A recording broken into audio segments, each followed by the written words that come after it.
More, I'll talk about it, Mr. Speaker, when we reach the question of Honorable TJ Gachagua on Nairobi River. Waziri, welcome. And something you did not know. You for your new position of CS for environment. My question, Mr. Speaker, sir, is 107 of 2024, and it is as follows. Could the Cabinet Secretary elaborate on the initiative undertaken by the ministry to preserve wetlands and water catchment areas within the country, and further state the effectiveness of such institution? My number 2 question, Mr. Speaker, sir, could the Cabinet Secretary explain the measures of the ministry, the ministry has put in place to safeguard indigenous trees planted in Kenya forests, considering the significant threat posed by charcoal burning activities? My question number 3, Mr. Speaker, sir, could the Cabinet Secretary provide the status of the community forest associations nationwide and further state the steps taken by the ministry to ensure those associations are adequately equipped and trained to actively engage in seed propagation, particularly in light of the government's plan to plant 15 billion trees within the next decade? Thank you, Mr. Speaker, sir. Minister. Thank you, Mr. Speaker. Mr. Speaker, the Honorable Member for Nakuru County, my sister, seeks to know the initiative that the ministry has undertaken to preserve our heritage, our wetlands, and catchment areas.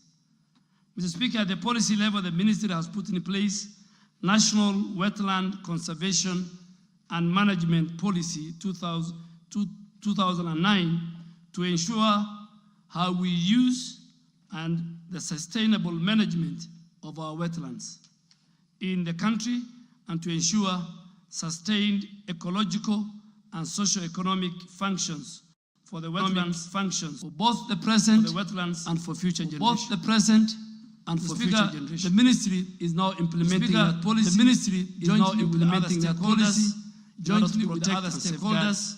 In order to, Mr. Speaker, the ministry has developed and is enforcing the Wetlands Regulations 2009, which was passed under the Environmental Management and Coordination Act, Cap 387 laws of Kenya. These regulations, Mr. Speaker, provides a framework that will ensure all wetland resources in our country are utilized in a very sustainable manner, compatible with the continued presence of wetlands and their ecological goods and services. Mr. Speaker, the ministry has also designated 6 wetlands in the country as far as the Ramsar sites. Ramsar is a convention that Kenya has signed internationally in 1992. These sites include Lake Nakuru in Nakuru County, Lake Elimantaita in Nakuru County, Lake Bogoria in Baringo County, Lake Baringo in Baringo County, Lake Naivasha in Nakuru County, and Tana Delta in Tana River County. Thirdly, to promote wise use and conservation of our wetlands and all the associated resources, my ministry is implementing the management plans for several wetlands in our country. Mr. Speaker, I don't want to read, it's a long list. I have provided to the member from Gambele Swamp Integrated in Meru, Lake Kenyatta Management Plan in Lamu, Tana Delta Management Plan in Tana River, Sabaki Estuary Management Plan in Kilifi, Lake Jibe in Taveta, Munungu Swamp in Embu, Saiwa Swamp in Trans Nzoia, Kibiroing Wetland Management Plan in Nandi, which are all ongoing, and Lake Bogoria Management Plan, which is under review.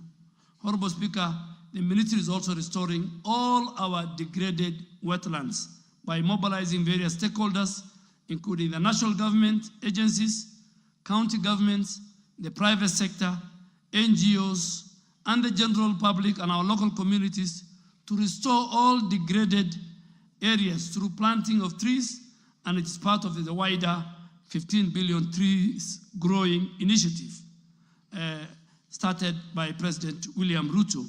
And it's very, very important, Mr. Speaker, to note that the conservation and protection of our wetland is our sustainability strategy towards attaining 15 billion tree growing goal.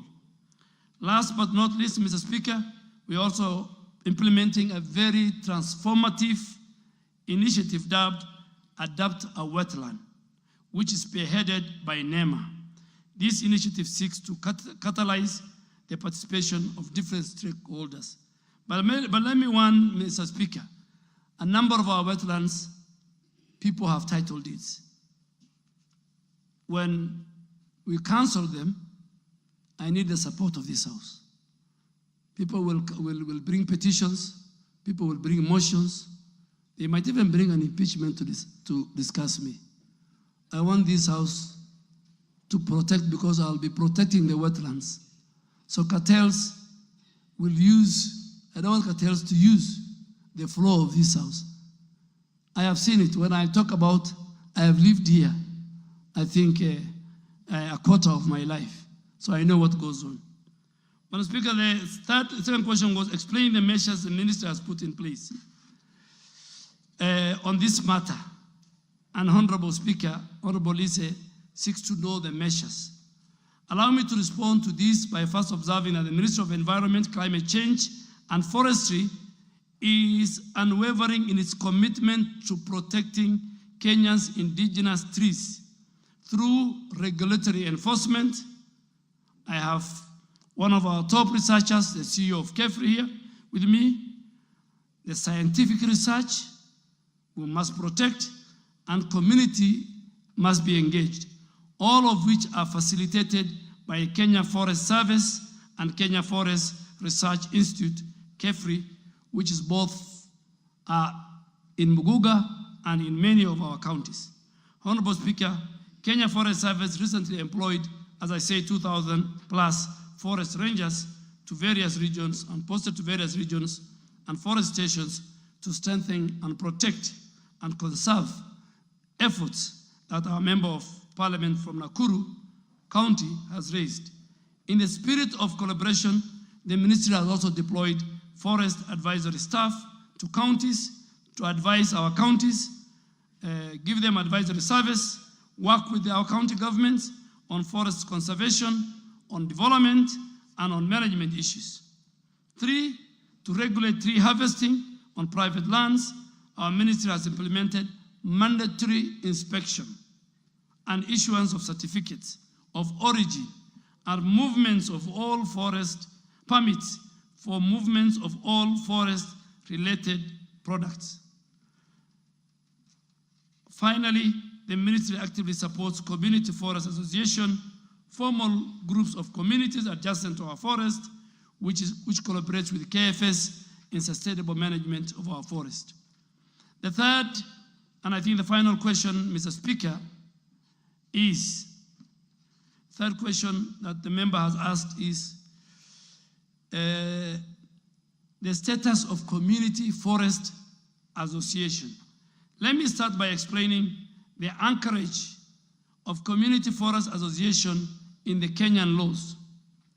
CFA, as they are called, are incorporated under Section 9 of the Societies Act, Cap 108, but they are domiciled in the forestry sector through Section 48, subsection 1 of the Forest Conservation and Management Act of 2016, passed by this august House. Section 49(1) of the Forest Community Management Association outlines the obligation of our community forest association, their role, and they are given and granted permission to participate in how they help KFS in the management and in the conservation of our forest. Mr. Speaker, currently we have 233 community forest association. A good example is a group that runs Karura Forest in collaboration with KFS. And they are spread across the country. There are 175 of them which are active. 17 of them are inactive. 41 of them are moderately active, with a total of 185,535 membership. All these community forest associations, Mr. Speaker, are duly registered with the Registrar of Societies. So they have a legal backing. They help us to protect, conserve with our communities. And they live next to our forest in protecting our national heritage. Community forest associations, Mr. Speaker, engage in forest management activities through what we call participatory forest management plans. Mr. Speaker, our ministry has taken the following steps to ensure community forest associations are equipped and trained to support the 15 billion growing trees strategy of the Kenya Kwanza government. The ministry through KFS supports this group by doing what? In developing, in training them, in helping them with the good governance, and giving them good guidance on what to do, on how to sustainably manage the use of our forest resources and how our forest restoration activities can take place. Speaker, the ministry provides through KFS and KFRI, it offers them training in forest governance. It offers them training in monitoring and compliance with the forest regulations, while KFRI provides specialized training in seed propagation, nursery management, agroforestry production. The Speaker, before I became a minister, I didn't know what is KFRI and where they are. I really want to ask that one day, members, when you're free, you visit KFRI in Miguga. It's a very cold place. You'll find 10, 20 top researchers. They will tell you what you want. They will tell you the type of tree. They spend hours and years, Mr. Speaker. Very, very great institution. Mr. Speaker, the community forest associations are playing an increasingly significant role in helping us in creating awareness in tree growing campaigns. In these 15 billion, you'll find them on site. Seedling production, they have been given that role. They help us in producing those seeds. They help us in running nurseries, in planting and growing of trees in gazetted and outside gazetted forest. They protect planted trees from destruction and damage. So they are very, very important. And that's why this August House gave them a role when they were doing the Forest Conservation and Management Act of 2016. Mr. Speaker, I think I have answered all that to the member for Nakuru County, the Honorable Liza Chelule. The Honorable Wilberforce Oundo. Thank you, Honorable Speaker. It's good to see my friend in the House today. He was the majority leader, and he left me seated here, and you'll always find me here, regardless what Sir George thinks. I'll always sit here. Honorable Speaker, I like his passion for the new assignment. I did not know he'll transit from a Fande to a forestman that seamlessly. Honorable Speaker, I want, probably it might not have an answer now, but I want you to engage your team to look at a series of hills in Funyula constituency, starting from Odiado Hills all the way to Busia Hill. For many years, during the times of Professor Julio Jambo, when she was the MP, the place was populated by trees, indigenous trees. Over time, as has clearly said, bad farming practices, deforestation, and tree cutting for construction sites, charcoal burning, has decimated those trees, and generally those hills are now bare. Is there a program within the ministry that private owners of land can collaborate with the ministry to ensure afforestation with the indigenous trees so that we preserve the environment and return the hills to the status they were in the 1970s and early 1980s. Thank you, Honorable Speaker. The Honorable Member of Women Rep for Wajir County.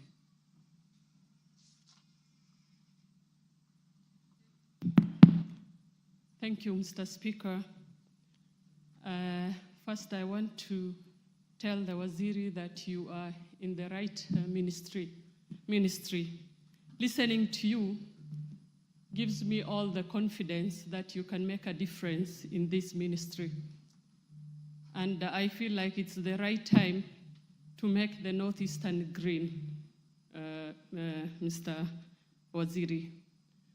Following up on the issue of the 15 billion trees that we are meant to plant between now and 2032, Mr.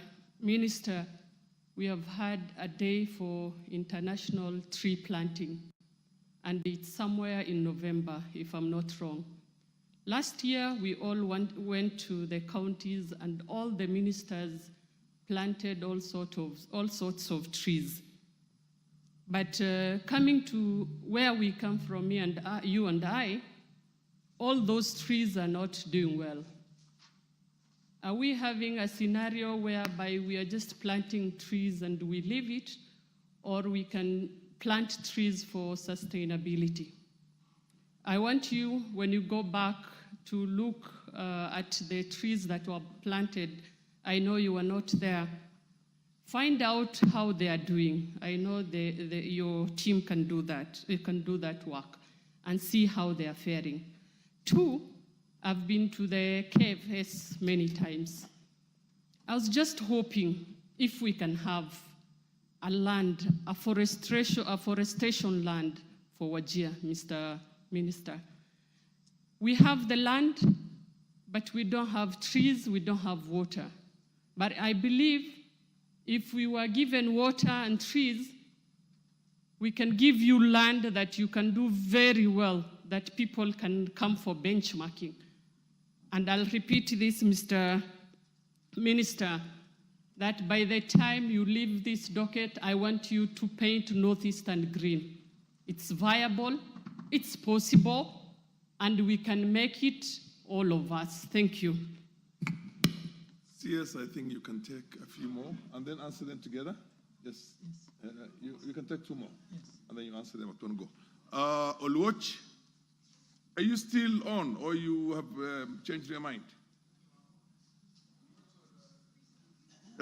Okay, the MP for Seme then, if Oluoch is not interested.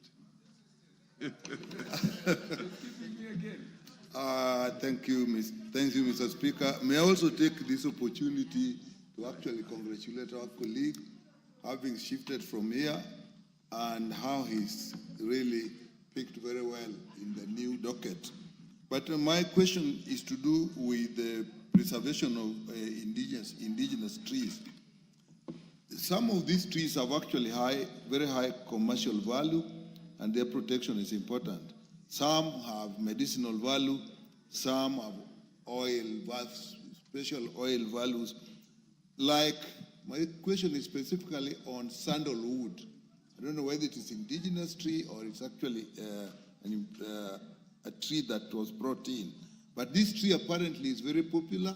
It has some special oil, and there is always a lot of trafficking. People have been arrested, lorries have been arrested, carrying sandalwood.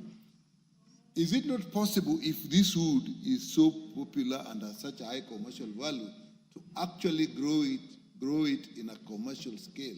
Not just protect what is there, but grow it in a commercial scale and actually export it, and it will give us foreign exchange. Thank you.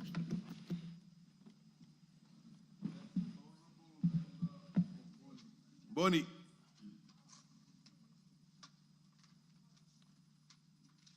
Waziri, because they're all pretty much similar, yes. I think you can take a few together.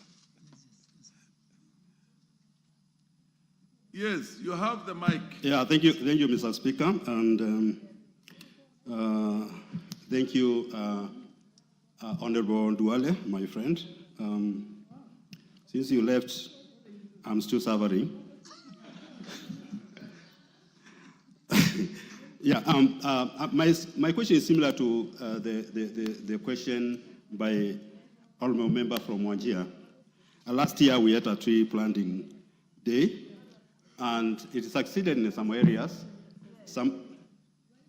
Chair, can you protect me from these honorable members? The Honorable Rosa Buyu. So last year, it succeeded in some areas where others did not succeed. In Ukambani, I think they partially succeeded because of two reasons. One, our long rains start in October, ends in December. That's our long rains. But the trees, we brought the trees in November, so we had only like 1 month for the trees to get the necessary water. Secondly, these trees, they were not really for Ukambani, and therefore they could not really withstand the harsh climate in that area. So my question is there plans to have the tree planting day this year? And what are plans? What plans are there for government to supply trees which are really area specific? Thank you very much. I think I will ask the questioner, Madam Chelule, to ask the last question on this. There are two other questions which those of you who feel they can contribute can also, or rather ask questions, will get an opportunity to proceed. Okay. Honorable Liza. Okay, thank you, Mr. Speaker, sir, for once again giving me this time to react to the answers given by the Cabinet Secretary. Mr. Waziri, we are not only talking about the government forest and other government institutions. I'm very passionate in planting trees. And I want to request you, Waziri, that we need to engage people at home to do serious planting of indigenous trees and other trees, exotic trees. And I'm saying this, Mr. Speaker, sir, because if we don't engage the people of this country, even to plant in their private lands, we may not achieve what we want to achieve. Waziri, I hope you are aware that most rivers are disappearing because of degradation. And this one is happening because farmers around small rivers are doing plowing to the riverbanks. And this is actually encouraging the soil erosion to fill up the rivers. And this is what is happening at the community level. Banasias, you've only spoken about these big institutions, the government institutions. We want to speak about those rivers in our local areas. There are so many rivers that are drying up because of the quarry activities along those rivers. And as the CS, and I know you are not lazy, I would really request you that one day, you just move around and see what is happening in most of places in Kenya. So many activities, those bad activities is happening along the rivers. And rivers have actually disappeared. Mr. Speaker, sir, I wanted to request the CS. He has spoken actually about the KEFRI, and let us devolve KEFRI. I'm not saying we take all the offices from KEFRI or everything, but we need the seeds. They have good seeds, indigenous seeds and exotic seeds that Kenyans can plant. If only today tree seedlings is made free to Kenyans, you will see wonders. Thank you, Mr. Speaker. So otherwise, I'm satisfied to some extent, but I know you will do it, Waziri. Thank you. CS, you can answer those raft of questions. Thank you, Mr. Speaker. Let me start with my very good friend, Honorable Member for Funyula. I also miss you. I mean, he was my colleague in Public House Committee. I hope you are still there. Yes, at least you are talking about hills. We have had many about mountains. So today is about hills. And where myself and the speaker come from, there are also small hills, the ant-hills, not as big as the ones of Busia. So I will really want to ask you that the private our program for restoration, the 15 billion, also covers private land. And I want to ask you if those hills are available. Myself, yourself, the people of your area, with the KFS and KEFRI, we will have a day where we're going to plant 10, 20,000 trees. Our policy is not tree planting, it's tree growing. There's a difference between planting and growing. So 15 billion tree growing. And this is citizen driven. You'll find ministers in all our counties. We have allocated. All our ministers will go. So agroforestry is now under this ministry. It's very, very key. Farm, forestry, the 15 billion strategy, all these will go in hand. To Honorable Fatuma, I first want to assure you that KEFRI is going to Wajir. They are in Garissa, and they are going to open the first seedling center in Wajir. And please work with our governor and our county government. 60% of the 15 billion tree growing strategy are going to happen in the dryland part of our country. That is in the Assam.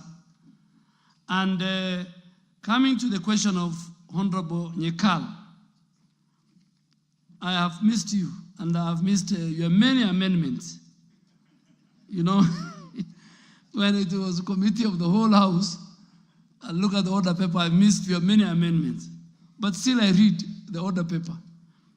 I agree with you, and if you go to KEFRI, they will show you how some of the species in our country are more valuable commercially. The perfumes you buy in Dubai, duty-free, the products are found, the raw material is found in our forest, in our country. So if you just go to if you go to Dr. Jane, our acting CEO of KEFRI, she will tell you which trees are good for which area of our country. So we don't even plant trees anywhere. Every area our scientists have identified. And I have a very long list, particularly for colleagues in the Asal. There are many trees that grow in our areas, but we don't know the value.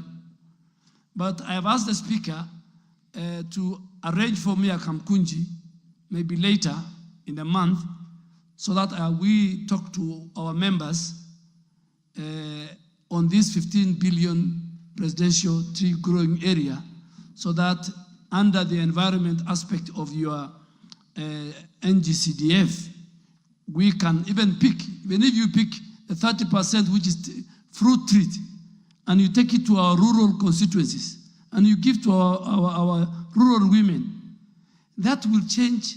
Not only it will help us in the reforestation of our country, but it will help us reduce poverty within our communities. So please, I really want us to work on that. I think Honorable Boni, I'm the Speaker, I'm not seeing him here. He's there. Next. Oh, he's there. Oh, he has come. Yes, he's a good friend of mine. I have also missed him. But Speaker, if you allow me, the problem is I cannot come to the bar. But I will come, and once I'm around here, you allow me to come and have tea at the lobby, like General Kaiseri, the late General Kaiseri used to do. And I agree with you. In our areas, Kitui, Garissa, the dryland areas, Dr. Jane and KFS have the solution of which trees that don't require a lot of water, that will grow and even will help the community in terms of commercial activity. And the fruit trees we can give to our rural women in your constituency. But that will have a meeting. I think, Mr. Speaker, Honorable Chelule gave very fair comments. We will take her comments. And on the quarries, we will deal with it. The man in charge of quarries, just text me which quarry is affecting our rivers. the NEMA person in Nakuru will either do his job or he'll work for the quarry owner. There's no choice between. So you either work for government or you work for the people who are doing business in various sectors. Thank you, Mr. Speaker. The next question, I think you will get a bite in the next questions because all these questions are pretty much similar.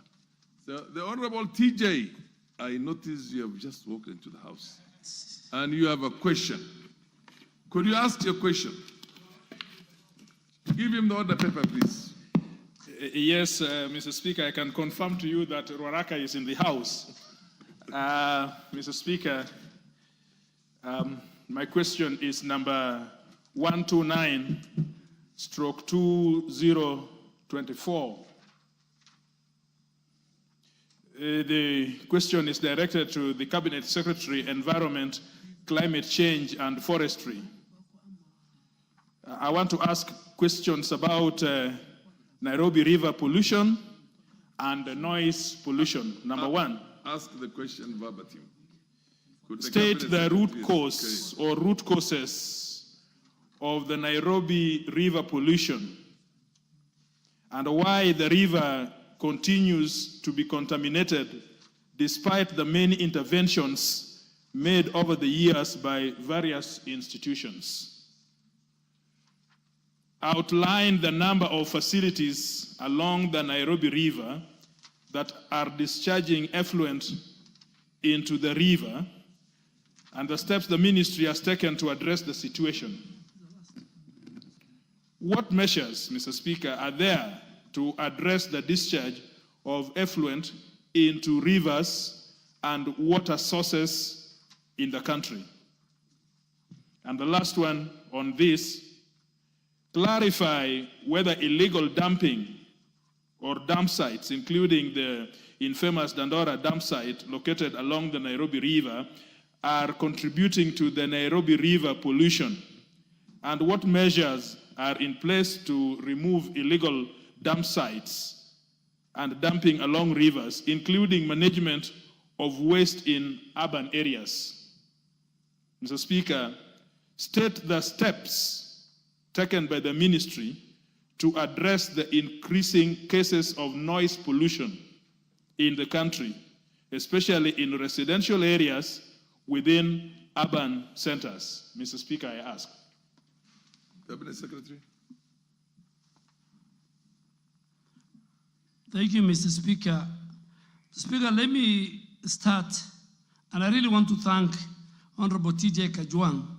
This is a current question because Nairobi rivers is a currency, an important and a priority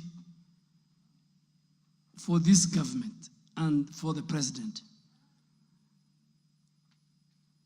Mr. Speaker, as you may be aware, the president recently launched a groundbreaking and ambitious climate resilience service program called Climate Works, aimed at ecological restoration of our urban rivers, mainly and starting with the Nairobi rivers, while we still maintain public infrastructure, housing through labor-intensive and sustainable public works.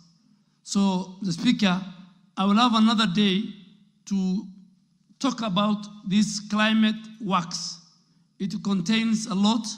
It's about Nairobi River, regeneration, restoration, the pavements, the riparian area, how the labor-intensive in terms of the settlements, making sure that some roads are done, lightening is done. So it's a huge program of the government under the able leadership of the president. So the initial phase of this climate works started yesterday, Mr. Speaker, here in Nairobi County, along the Nairobi River. In its first phase, 20,000 young people of Nairobi from 42 villages have been onboarded. The first 10,000 cohort started work yesterday. Speaker, building on this foundation, We will extend the program to 4 other major cities, Kisumu, Mombasa, Eldoret, and Nakuru in the next few months. And another additional 40,000 youth will be engaged, with the 10,000 of them allocated in other areas of Nairobi starting early November. In December, Mr. Speaker, because of equity, this climate works will be rolled out across all the remaining 47 counties, embodying close to about 139,909 young people to ensure full national participation and impact. Honorable Speaker, my ministry is implementing other initiatives to deal with the pollution issues in our main urban rivers. The National Environmental Management Authority initiated such a program called Urban Rivers Regeneration Program 2019 to 2024 for restoration and sustainable management of rivers within urban areas such as Nairobi, Kisumu, Eldoret, Nakuru, which face very serious and critical environmental challenges due to pollution, encroachment, and misuse. The following, Mr. Speaker, have been identified as the root causes of pollution in Nairobi. And many people, many leaders, many ministers shied away, but I will not shy away. I will not. And I want Honorable TJ to listen to me. The informal settlements, the people you represent, their percentage in terms of polluting. The story in town is the informal settlements are polluting Nairobi River. That's a fallacy. It's less than 1%. They even don't have garbage. They have nothing to throw. What they eat is very little. The garbage comes from the middle class. The biggest polluters of Nairobi River, and they must listen to me, and NEMA has mapped out 145 industries, factories, slaughterhouses, apartments, who discharge their affluent to Nairobi River. We have, and I have directed, the DG NEMA is sitting here. The laws that this House has passed, he must enforce it. He has no choice. Mamo must enforce. He either enforce or he leaves the job. You either shape in or shape out. So he has written restoration orders last week. So industries are the ones who are polluting Nairobi River. Number 2, the greatest polluters, and the president has spoken to them, is Nairobi Water and Sewerage Company. It is Athi Water and Sewerage Company. The president has spoken to the 2 CEOs. Their manholes discharge raw sewage into Nairobi River. In fact, we don't have a river, we have a sewage. The third and largest group that destroy Nairobi River are the dam sites. Along the 47-kilometer from Kikuyu constituency to Thwake Dam in Makueni, there are thousands of dam sites. On Sunday, trucks were in Mukuru kwa Jenga, trucks carrying garbage, discharging on the river. And I have told the governor of Nairobi, he must remove dam sites along Nairobi River. And we are going to call to order the companies that he has contracted who carry garbage and the private ones that come to our homes, even including members of parliament. We will sit with them. Mr. Speaker, the biggest problem in our country in terms of environmental challenge is we devolved it. Waste management is devolved. No, pollution is devolved. Zoning is devolved.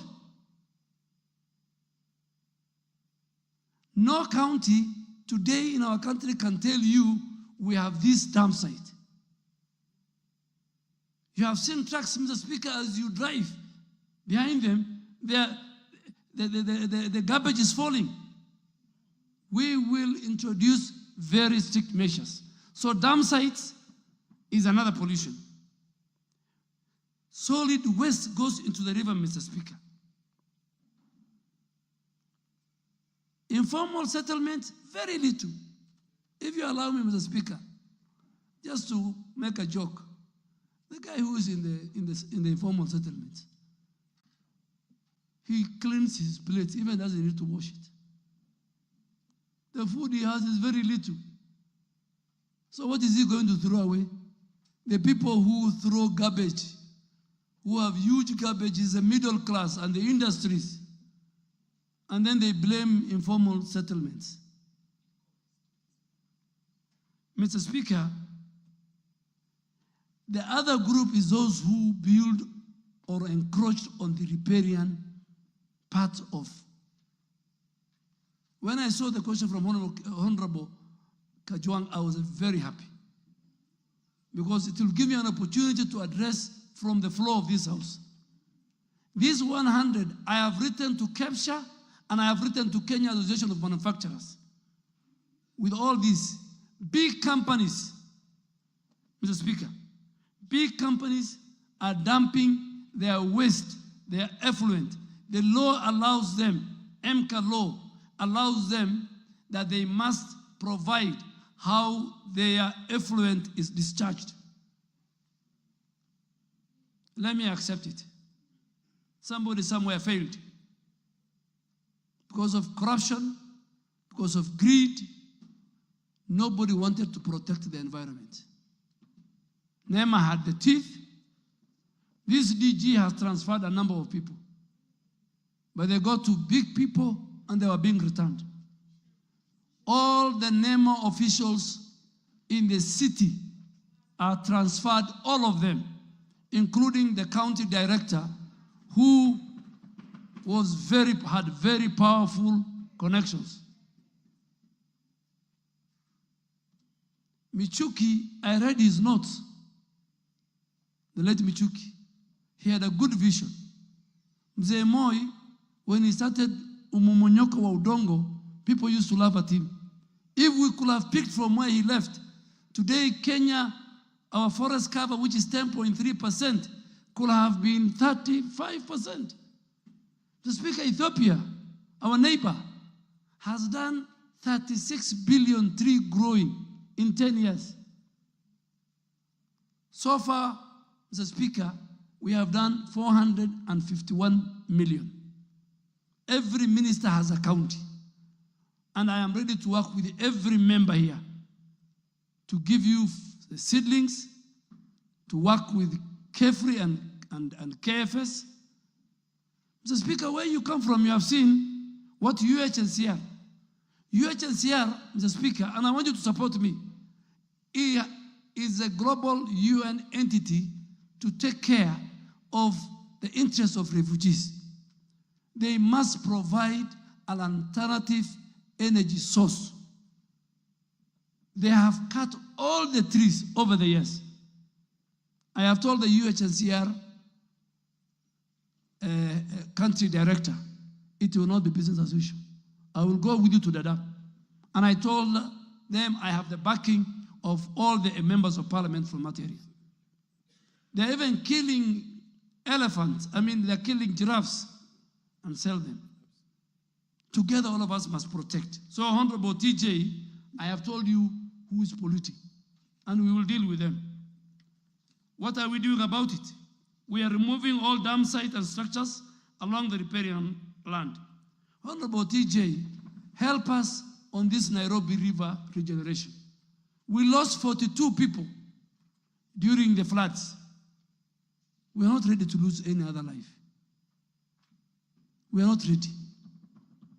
The Madare River, the Ngong River, honorable member for Madare, lost a lot of people. We must bite the bullet. The president is ready. The government is ready. We are committed. Kenya is a capital of UNEP. We have a green constitution. We must have Nairobi River like the Thames River. At one time, the Thames River was a sludge. Today, the Thames River is a great transport hub in London. In addition to this intervention, Nairobi River Commission was established by His Excellency. The story of it, I think the honorable member has my answer. He asked a second question to outline the number of facilities along the Nairobi River that discharge affluent. I think I've answered. NEMA has conducted inspection to identify the illegal discharging along the riparian. Out of the 145 facilities, which we have mapped, 101 facilities have been listed by NEMA as having compliance issues because they don't have the required discharge according to the law. I have attached the list. I have nothing to hide. Yes. Even the banks, I have searched with the banks, they have a sustainability obligation, KCB, equity. If they are giving credit to a company, to a factory that is destroying the environment, even that sustainability of that company will be in question. So about 101. We have slaughterhouses who are discharging raw affluent to Nairobi River. NEMA will undertake compliance evaluation through inspection. Question 3, Mr. Speaker, was Honorable TJ has asked our indulgence to state the measures that we have put in place. And I think I've already put it. But let me come to what are we doing about pollution control and wastewater management. The Speaker,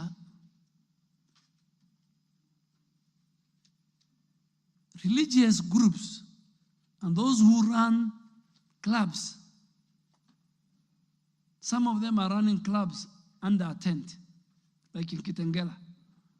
The music that they play can even disturb a family 5 kilometers. Even our citizens, when they are celebrating a graduation or a birthday, they must comply with the law. They must. You can't bring all your friends because your son is graduating and then you play music the whole night. Some people have sick people. Some have young children. Some people are tired, they want to sleep early. So, Speaker, I am a victim this weekend in my own estate. But because I didn't want to be accused of using my powers, I wrote a small note to the chairman of our estate and I told him, this is against the law. Please, by 10 o'clock, reduce noise pollution. NEMA partnered. NEMA has the powers. They have a police, Mr. Speaker. Mr. Speaker, there's something this House has given us under regulation. It's called Extended Producer Responsibility Enforcement. That if, for example, a bottle of Coca-Cola or a packet of Brookside is found along Nairobi River, that company, under extended producer responsibility, they must come and clean that river. NEMA must issue that restoration order. And that's why, Mr. Speaker, during the finance bill, one of the biggest multinational companies was against the eco levy. Why was that company against the eco levy? Because their franchise in Kenya, when their packets or their bottles are found along Nairobi River, and NEMA uses the extended producer responsibility, that responsibility goes to the owner of the brand, who is a multinational. And they came, I was watching, they come before the Finance Committee. They don't want to take responsibility. So, Mr. Speaker, when the restoration support bill come next month or next year, that will be used to protect the environment, our ecosystem, I really want to ask colleagues here to support that bill and to make it even more punitive.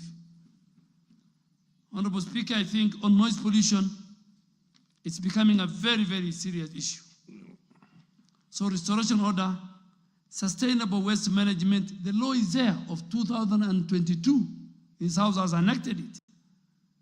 It aims to promote a circular economy in waste management, such as segregation of waste at source. In your homes, in the next few months, I will gazette the coded, where in your homes you must have a waste bin for the waste, for the wet waste, for the organic, and for the dry. The vehicles that will carry must carry separately. And when they take it to Dandora dam site, there must be different areas for different waste. For the dry one, the young people can use it for recycling. For the organic, can be used even for manure. Our public transport system must have waste bins, Mr. Speaker.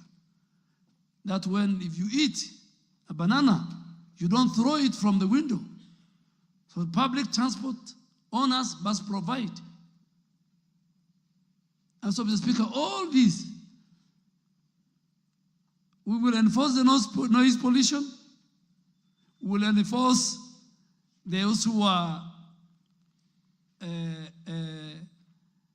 dumping effluent to Nairobi River. When we deal with them, please don't call me.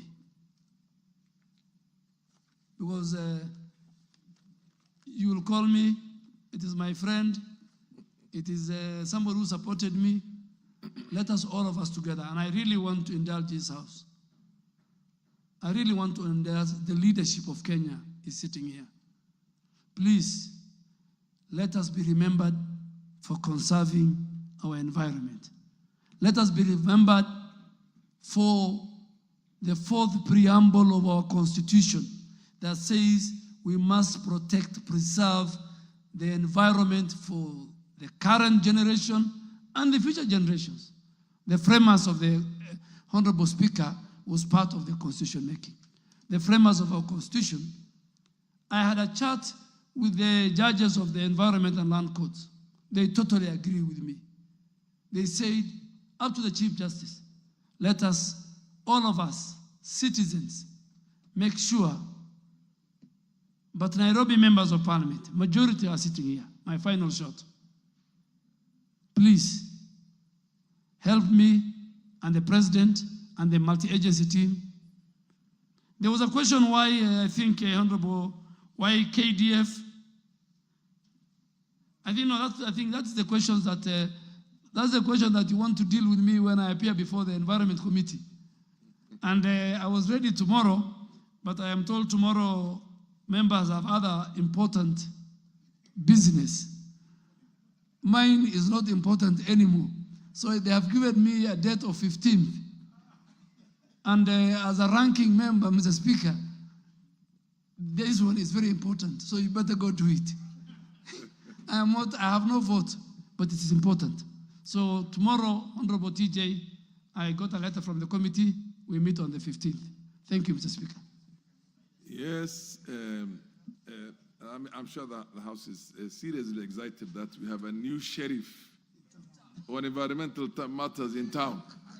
And I wish I was not on the chair and I was on the other side when you were talking about the UNHCR and what needs to be done. But in any case, I know me and you come from the same county, so we'll talk about it. It's a serious work, and you're cut for the job, and you're doing a fantastic job. Now,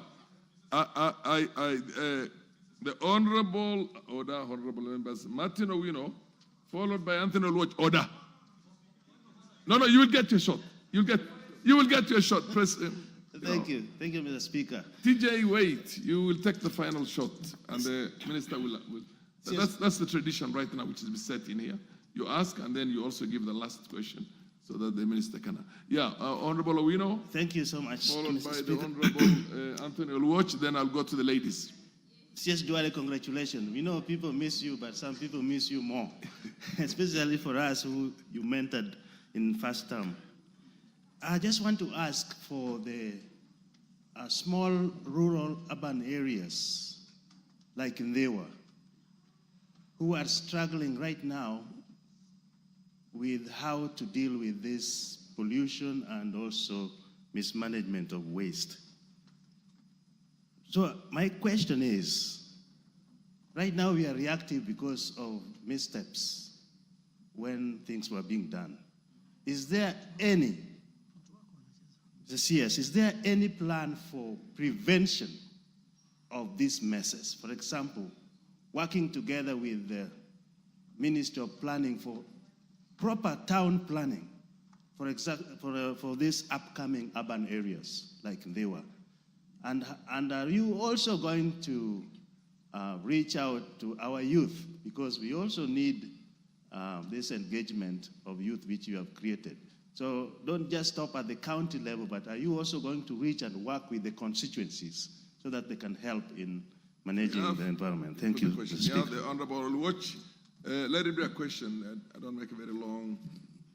Okay, thank you very much. And CS, allow me to also thank you and for the very seamless transition. It appears as if you are actually fit for the environment as opposed to the previous one. I come from a neighboring constituency from my friend Honorable TJ Kajwang. Let me begin by the pollution or the polluters that you have indicated, and you very correctly said that the informal settlements hardly do the majority of the pollution.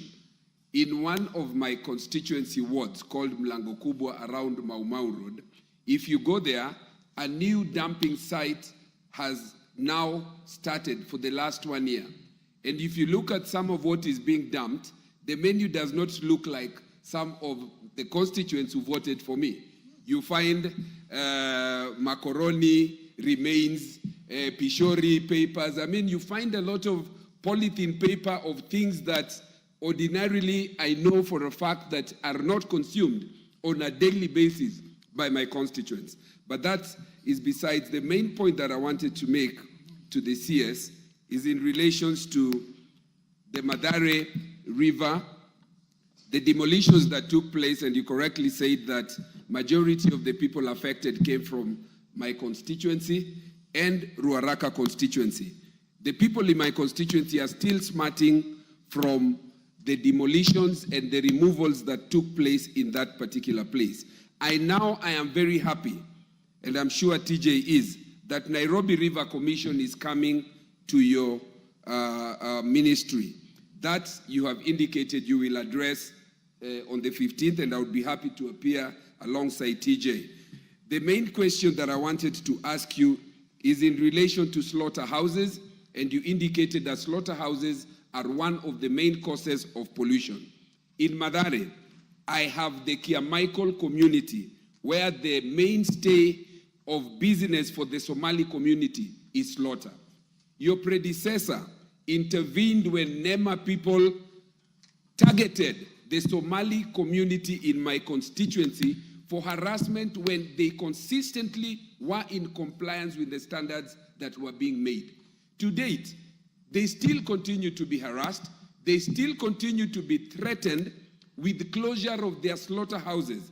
And I want to invite you, CS, that you take the opportunity to come to my constituency, in particular to Kiamaikol Ward, because then you will have a live interaction of, do the slaughterhouses, all of them, contribute into pollution of the rivers, or is there an element of corruption and high-handedness from the Nema people because of business competition? You will also be able to see yourself the Nairobi River that passes there, and get the participation of the local people on how best we can be able to preserve two things: the businesses that must continue of the Kiamaikal people and the Nairobi River that we must protect. Thank you. CS. The Honorable Beatrice Elachi, followed by the Honorable Omanyo, and I'll come to all of you. The Minister, the CS will take a few questions. Thank you, Mr. Speaker. I also want to really thank the CS, who is one of the majority leaders that we've had in this country, and we will remember for many years his consistency when he means something, and I believe this is what he means in the Ministry of Environment. Mr. Speaker, mine is to just say two things. I appreciate, as he says, that we are now going to deal with Nairobi Water and also with Athi. And for me, the issue here is now the drainages and the sewers within the informal settlements, where you find they're the ones after, let's say, for example, when it rains, definitely they will drain to Nairobi River. How can we deal with that? And how can we bring in new sewer lines where there are no sewer lines? If that can really help us. But more importantly also, how can we have a program in schools where children in informal settlements can learn also how to dispose garbage, because they'll be able to assist their parents in terms of separation of garbage and all that. And lastly, is there a way we can have a program with the Turkish government, I think, so that we can have olive oil trees, which we know you can plant anywhere, whether it's in a dry land, it will grow, so that we have those seedlings and help now for those who are in areas where they are semi-arid or really arid to plant those trees, and it will help us even with oil. Thank you. Honorable Omanyo, you can ask your question also. Oh, I thought I was next, Mr. Speaker. Oh. Me? But you're Omanyo, I thought. Yes. Yeah, proceed. Thank you, Mr. Speaker. Buena CS, thank you so much for your extensively well-elaborated answers. But in Busia, we have, it's like two things happen at a go. Whenever it rains, it is too much that the overflow happens and the riverbanks burst, especially in Budalangi, and most of the habitats have to run away for safety all the time whenever it is raining. So while we are thinking of planting trees, other areas that are dry to attract rains, we have too much sometimes. And my question is, what is your plan to raise either something that can obstruct whenever the overflow happens in Budalangi, because this should stop. It has been there since I was not born. Then I'm now this age, the same story of floods affecting our people. And then now when you go to Teso North, there is a hard pan. I tried to dig boreholes. I couldn't go beyond. And that the few areas that have boreholes, they are seasonal. So there is a problem in that area in Teso North. I'm asking, is there a way we can have piped water to go across the sub-county, or a dam that can feed all the area, because that area, women are raped at night and girls going across the other county in Bungoma to queue for 6 to 8 hours. I meet men whenever I'm doing my own crisscrossing, and they make it as a joke and say, at night you wake up, you are touching left and right, your wife is not there. She has gone to look for this important basic need, water. So we can save a lot. When you come to Budalangi, food insecurity is now high. Poverty levels have gone too high as well.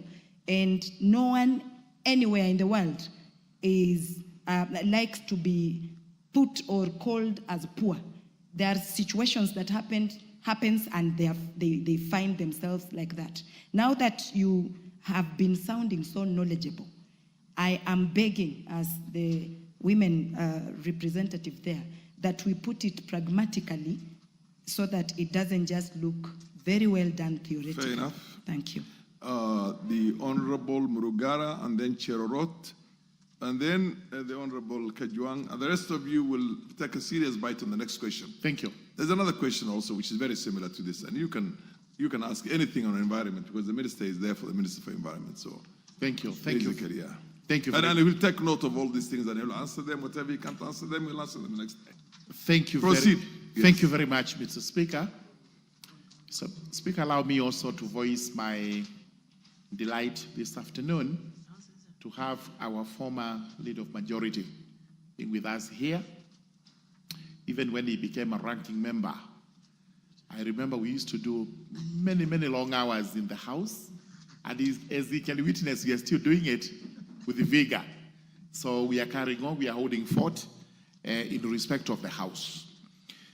Mr. Speaker, allow me to ask him regarding the pollution that Honorable T.J. Kajuang has actually asked about. We know very well Nairobi River is murky. In fact, as we live within the precincts of Nairobi, you cannot, unless where it is absolutely necessary, you cannot drink that water. But as the river goes down, it gets into Machakos and then into Makwedi. And residents there actually use that water when it is not treated. It's a very big health hazard. What measures is the government putting in place to ensure that even as we clean the river here in Nairobi, the water is also treated so that the health and safety measures that would apply in Machakos and Makwedi are applicable and those people are safe? Similarly, but in the contrast, the Tana River has very clean water. As it traverses the Raka, we actually use that water without any treatment, and hardly, seldomly, can it be said that it's a health hazard. And I know you do it in Garissa, because I come to Garissa quite often, and I see as it flows under the bridge. But as we speak today, there is a very serious threat to that river because of the water towers, which are on Mount Kenya, Nyambene Regis, and those ones. The tributaries that drain into Tana River are now dry, and therefore the river has very little water. When you combine that with harvesting or harnessing of electricity, then you have a dry river as it meanders past Garissa into the Indian Ocean. What measures is the government putting in place to ensure that, first and foremost, we save the water towers of Mount Kenya and Nyambene Regis? Number two, that we plant trees that are actually friendly to the riverine condition, special trees that will help in preserving water along the Tana River and its tributaries. Honorable Cherorot, be very brief. Thank you, Mr. Speaker. First of all, I want to tell the CS that he is equal to the task. And for him to succeed also, he has to make sure that he cuts across the Ministry of Water and Agriculture because they are interconnected. Mr. Speaker, I want to say that the challenge we have in our country is the air pollution, and also the challenge we have is that we have to shop wisely. Because the other day, Mr. Speaker, I was from Nakuru, and I was following another car.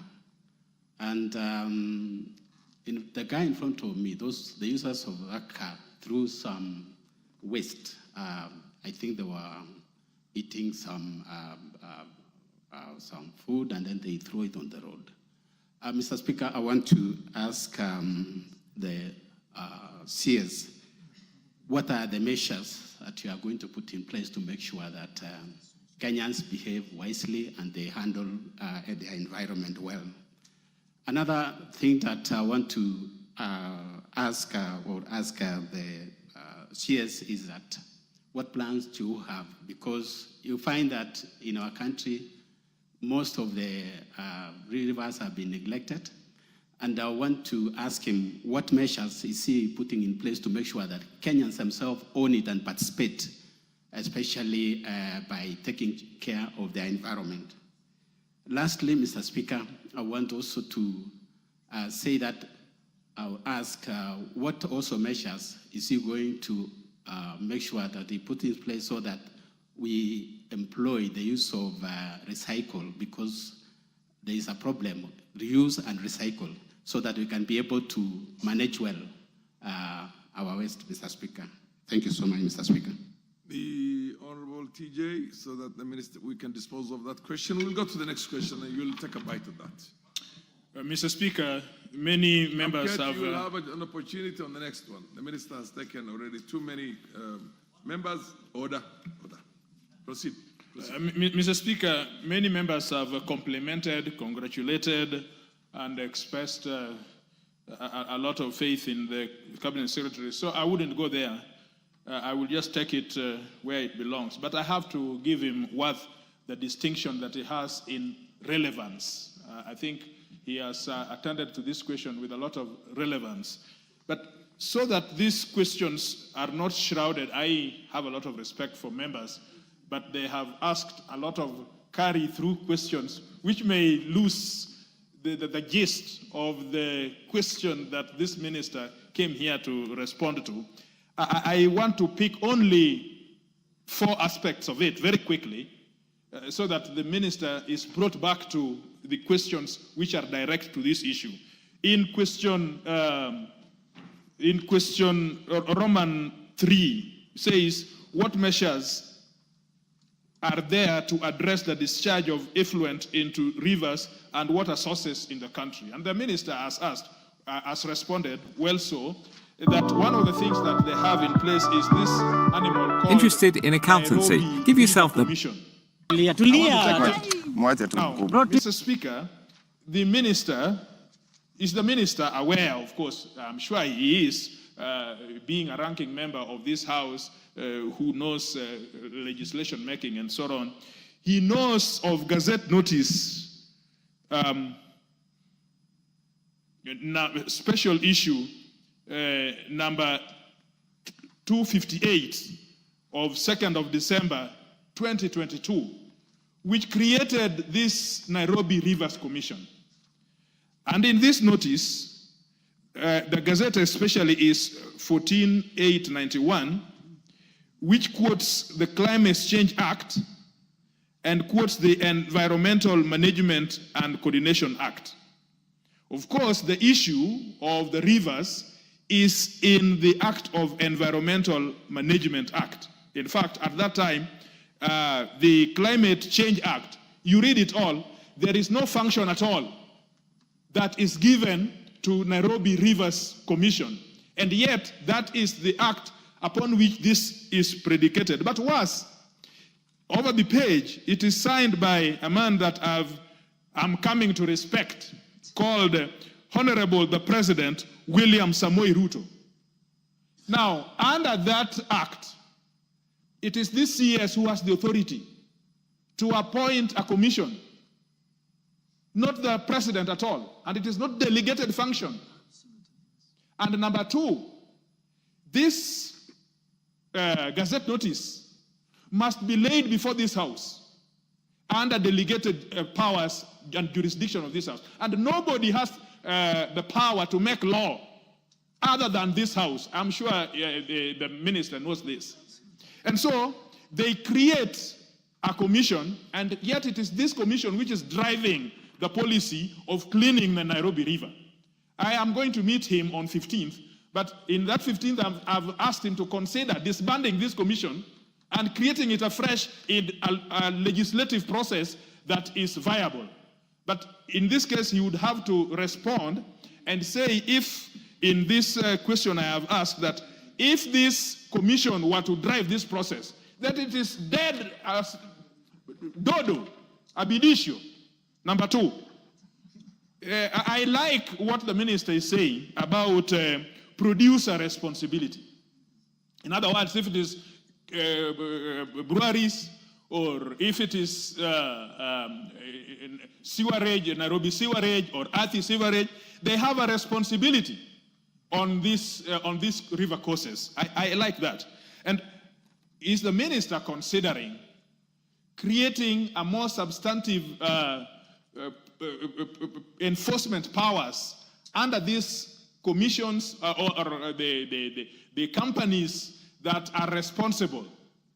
For example, to insist that their balance sheets, there must be an account in which some portion of money in what they make, whether profits or not, is dedicated to the cleaning up of these river courses because of that responsibility which the minister is talking about. The last one is, you see, Honorable Oluoch is on the upper coast than me, so he gets polluted before I get polluted in that course as it goes down the road. But you see, there's a neglect of Nairobi River. And so even when you say about dumping, there must be consistent way of opening up that river course by dredging, and that is not very little money. Dredging the course to keep it open so that the substances as they pass through, including medical affluents, Mr. Speaker, there are a lot of things that Oluoch and I, we see in that river coming from the myriads of clinics. There are more clinics than there are people. I don't know whom they are treating, but there is more clinics than there are people. And all that effluence is coming down the river. So dredging, and then people from a place that I have a lot of respect for have this affinity of land. When they see land, their body changes. So what they do is that they dump sand. They dump quarry sand on the coast of the river so that as much as it is getting constricted, TJ, Mr. Speaker, this is very important. The chair has given you an inordinately long leeway for you to make your case, but don't turn this into a very long speech. I'm most obliged. I'm most obliged. And you know, you and I are now the remaining ranking members in this House. So, Mr. Speaker, but the point is this, that these people are dumping quarry sand in packets so that the river creates some more land. This is what we learn, him and I. These people from those places, they have an affinity for land. So Mr. Speaker, the CS must know how to dredge this river course and remove all those this dump material so that the river gets back to its course wide and sure, and as it goes down, the water becomes a little loose and more liquid, so that there is a velocity that it flows down the river. Thank you, Mr. Speaker. CS, one serious takeaway, yes, just to add on, yes, is that if I got him right, he's saying, what regulatory, is it going to be a new piece of legislation that's going to give you more teeth than you've had before for you to be able to perform all this raft of very ambitious things, or you can do it through regulations? Is that right, Mr.? Oh, okay, fair enough. Thank you, Mr. Speaker. Mr. Speaker, and you are a ranking member. Maybe TJ follows you, and the Honorable Kamket has not had, because he's not very far from Honorable TJ, but the senior senior ranking member is the Speaker. Mr. Speaker, this House, and Honorable TJ, and you know, the laws are there. The problem in our country is enforcement. Fair enough. And I'm going to deal with enforcement. And the man in charge of enforcement, whether it is noise pollution, whether it's waste management, whether it is environmental degradation, Nairobi River, dam sites, if all of us, the leadership, we work together, I want to assure you that the people who have been given the mandate, why does NEMA has police officers and other agencies don't have? It's because how important environment is. So Honorable TJ, I agree with you in creating the Nairobi River legal notice 14891, there are issues. But we are very lucky. I don't want to be accused, but now we have an Attorney General, one of the most brilliant women, I think, in Kenya. I will sit with her when the executive order is signed. Nairobi River comes to my ministry. We will sit with her. We want to work within a legal framework. Secondly, all that you're asking about Nairobi River, the 30-meter riparian size. We will drench Nairobi River. We will build embankments so the river comes back to its course and carry the water. But what I will do, because that presentation was done to His Excellency the President on Monday by our team, I will look for a day. I invite the Nairobi leaders, and we will show you the plan we have. I will not succeed in this ministry without the leaders, without the members of parliament. Honorable Oluoch, Honorable TJ, Honorable Beatrice Alachi, Honorable KJ, I need your support. But I want to assure through the Speaker, Nairobi River will not be the same again. And this is not me saying, it's President William Ruto and the Commander-in-Chief who is saying he has only given me delegated authority. But it's him who said it on Monday, and we have a serious, and that's why we have started with Nairobi River. So we'll fix that. And I agree. You know, the members now have put me in many, many other issues. Let me speak to my good sister from Busia. The flooding control, please, and we have done research, work with KFS and KEFRI, plant more bamboo trees. Bamboo trees have become successful in the control of floodings. We will provide with you, we will go there, let us plant as many bamboo trees as possible. And you will count on me, that's success.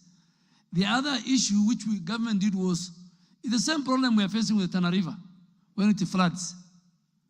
As we go, get more money, but I think that we can do it. Because it's an intervention also for restoration of the ecosystem. If you mix it with the indigenous tree species, our honorable women rep, and even planting in the riparian areas, I can tell you that is a quick solution we can start with. On the challenge, Mr. Speaker, on Tana River by the Honorable Mulugara, I've missed you.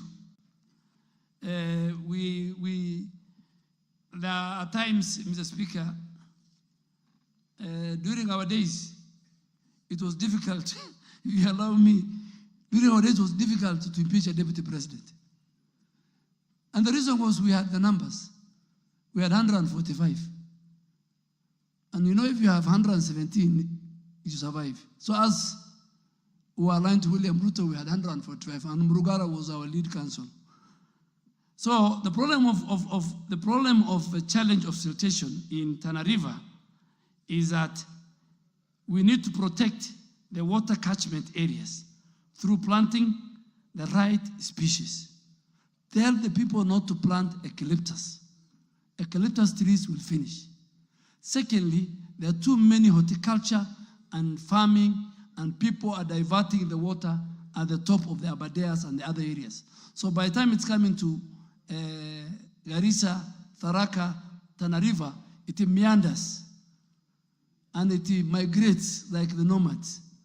So even farmers, palms, this month is here, the next month it's in a dry area. And I agree with you, but let's help. Honorable Wino, very good point. I have talked to NEMA, we'll work with the county. We must ensure working with the Department of Physical Planning, and we'll come up with a holistic land use for even our rural part. But the NEMA person on the ground order must... Honorable Oluoch. you are supposed to be listening to the minister because he's answering the things you ask. Proceed, Minister. Thank you, Mr. Thank you, Mr. Speaker. So, Mr. Honorable, we know your point is very valid. I will prepare it conclusively, but we will deal with it. There was the issue of the solid waste management. The problem I have, and let me be very frank to the House, most of the challenges we are facing with waste management, noise pollution, environmental issues, all these are devolved. All these are devolved. And nobody in the counties wants to take care. I mean, we must face it. We must face it. And as I talk to you, let me start with Nairobi. And the president has really helped the county government of Nairobi. We will help him in terms of resources because we will not deal with Nairobi River if we don't fix the old debilitated sewer system in Nairobi. So the president has committed that he will first fix the sewer. Because the sewer line is in the river. Even when we want to drench, we will meet the sewer lines. But yesterday, the president has committed, and please, when it comes to the House, the budget, support it. Because we want to fix that sewer line and maintain it properly. Yeah, I think we shall use what you call the expanded responsibility. Honorable TJ, I can tell you, today I want to forgive them. But if I give you the names of the corporations that pollute Nairobi River with their products, some of them, they make billions of profits. So when we bring a restoration fee order that will be domiciled in NEMA, that will be only used to not go to the National Treasury to go and use it to pay debt. It will only be used, and you must amend that, you are good in amendments. It will only be used for environmental restoration and protection. Please support me. You saw it on the newspapers, because we must protect, even as honorable member from Lamu, we must even protect the marine ecosystem. It's very, very important to our country, Mr. Speaker. And you know Lamu very well. Mr. Speaker, as I conclude, Honorable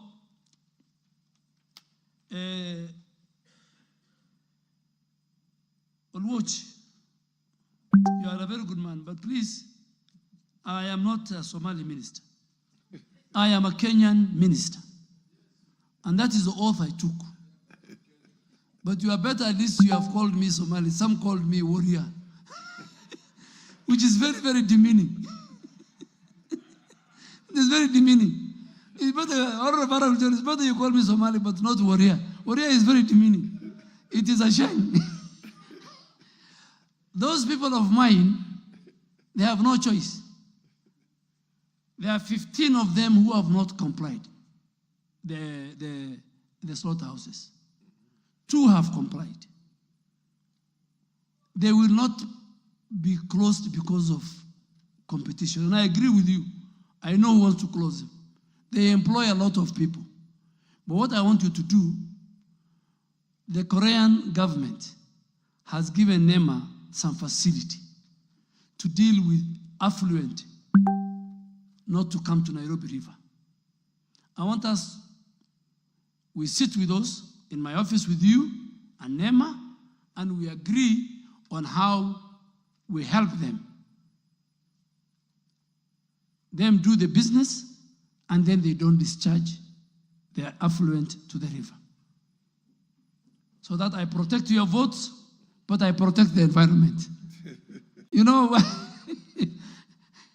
and tell them what you said. I think, Speaker, Speaker, I have finished. Yes.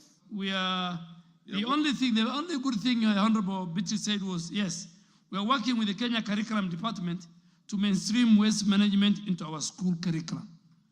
We have already written to them so that our children, we teach our kids about waste disposal and waste sustainability. Thank you, Mr. Speaker. I think I have tried Yeah, you've done ably, yes. and very well answered that question. Now we're going to the last question. The Honorable. The last one, I think, Mr. Speaker, if you allow me, is on saving our water towers. I think somebody asked, I think it was Honorable Murugara. We are doing fencing, we are doing restoration, we're involving the communities, and we are doing what is called Adapt a Forest Initiative. Thank you, Mr. Speaker. Then the last question, the Honorable Member of Parliament for Tigania. Order, honorable members, you will get a bite now. So wait until the question is asked. They're pretty much similar, and I know I've noticed the honorable member for Lamu, the honorable member for Kwanza, the honorable Kamket, all of you will get an opportunity to also weigh in on this. So just relax, hold your horses. Proceed, Honorable Mutunga, and ask the question. Thank you, Honorable Speaker. Honorable Speaker, allow me to thank Honorable Doyle for very ably answering the questions so far. And since I did not get an opportunity to ask him a question on the first questions that he has answered, if you can allow me, I will first of all start with that, then I ask my question. Allow? I will ask one question. No. Ask the question. Ask the question first. Okay, Honorable Speaker. In the follow-up question, then you can ask. My question, Honorable Speaker, is the rules are very, the tradition, yes. On climate financing. I would like the Minister to explain the structure of climate financing in Kenya while outlining the key actors and the benefits gained through climate financing to fight issues arising from climate change. In other words, to address the issues arising through climate change. Yes, proceed. The second question is to elaborate on how carbon credits are quantified and remunerated accordingly in the country and mechanisms in place to ensure that farmers who plant trees qualify for carbon credits. Very good. Thank you. Ministers, yes. Mr. Speaker, I have a lot of respect for Dr. Mutunga, very professional. When I saw his question, is what I grappled with during my vetting. I had to go and read on carbon credits, what it means. It's a very complicated thing. But Mr. Speaker, I wish to know that Kenya's climate financing structure comprises of a mixed international, national, and private sector financial flows, which are aimed at supporting our country's climate change, both in terms of mitigation and in terms of adaptation efforts. Because those climate financing deal with two. How do we deal with climate crisis? One is mitigation, the other one is adaptation. And this involves a multi-stakeholder framework. It involves integrated both public and private sector actors. It involves both bilateral and multilateral donors. It involves domestic institutions to channel funds towards addressing climate-related issues. And, Mr. Speaker, the structure of climate finance has key actors. Having said that, Mr. Speaker, allow me to highlight on who are these key actors in climate finance and what are their roles. The first actor is the National Treasury. And the primary duty of the National Treasury is the primary custodian of all matters of climate finance and responsible implementation of our climate finance policy. So whatever we do with our climate finance framework,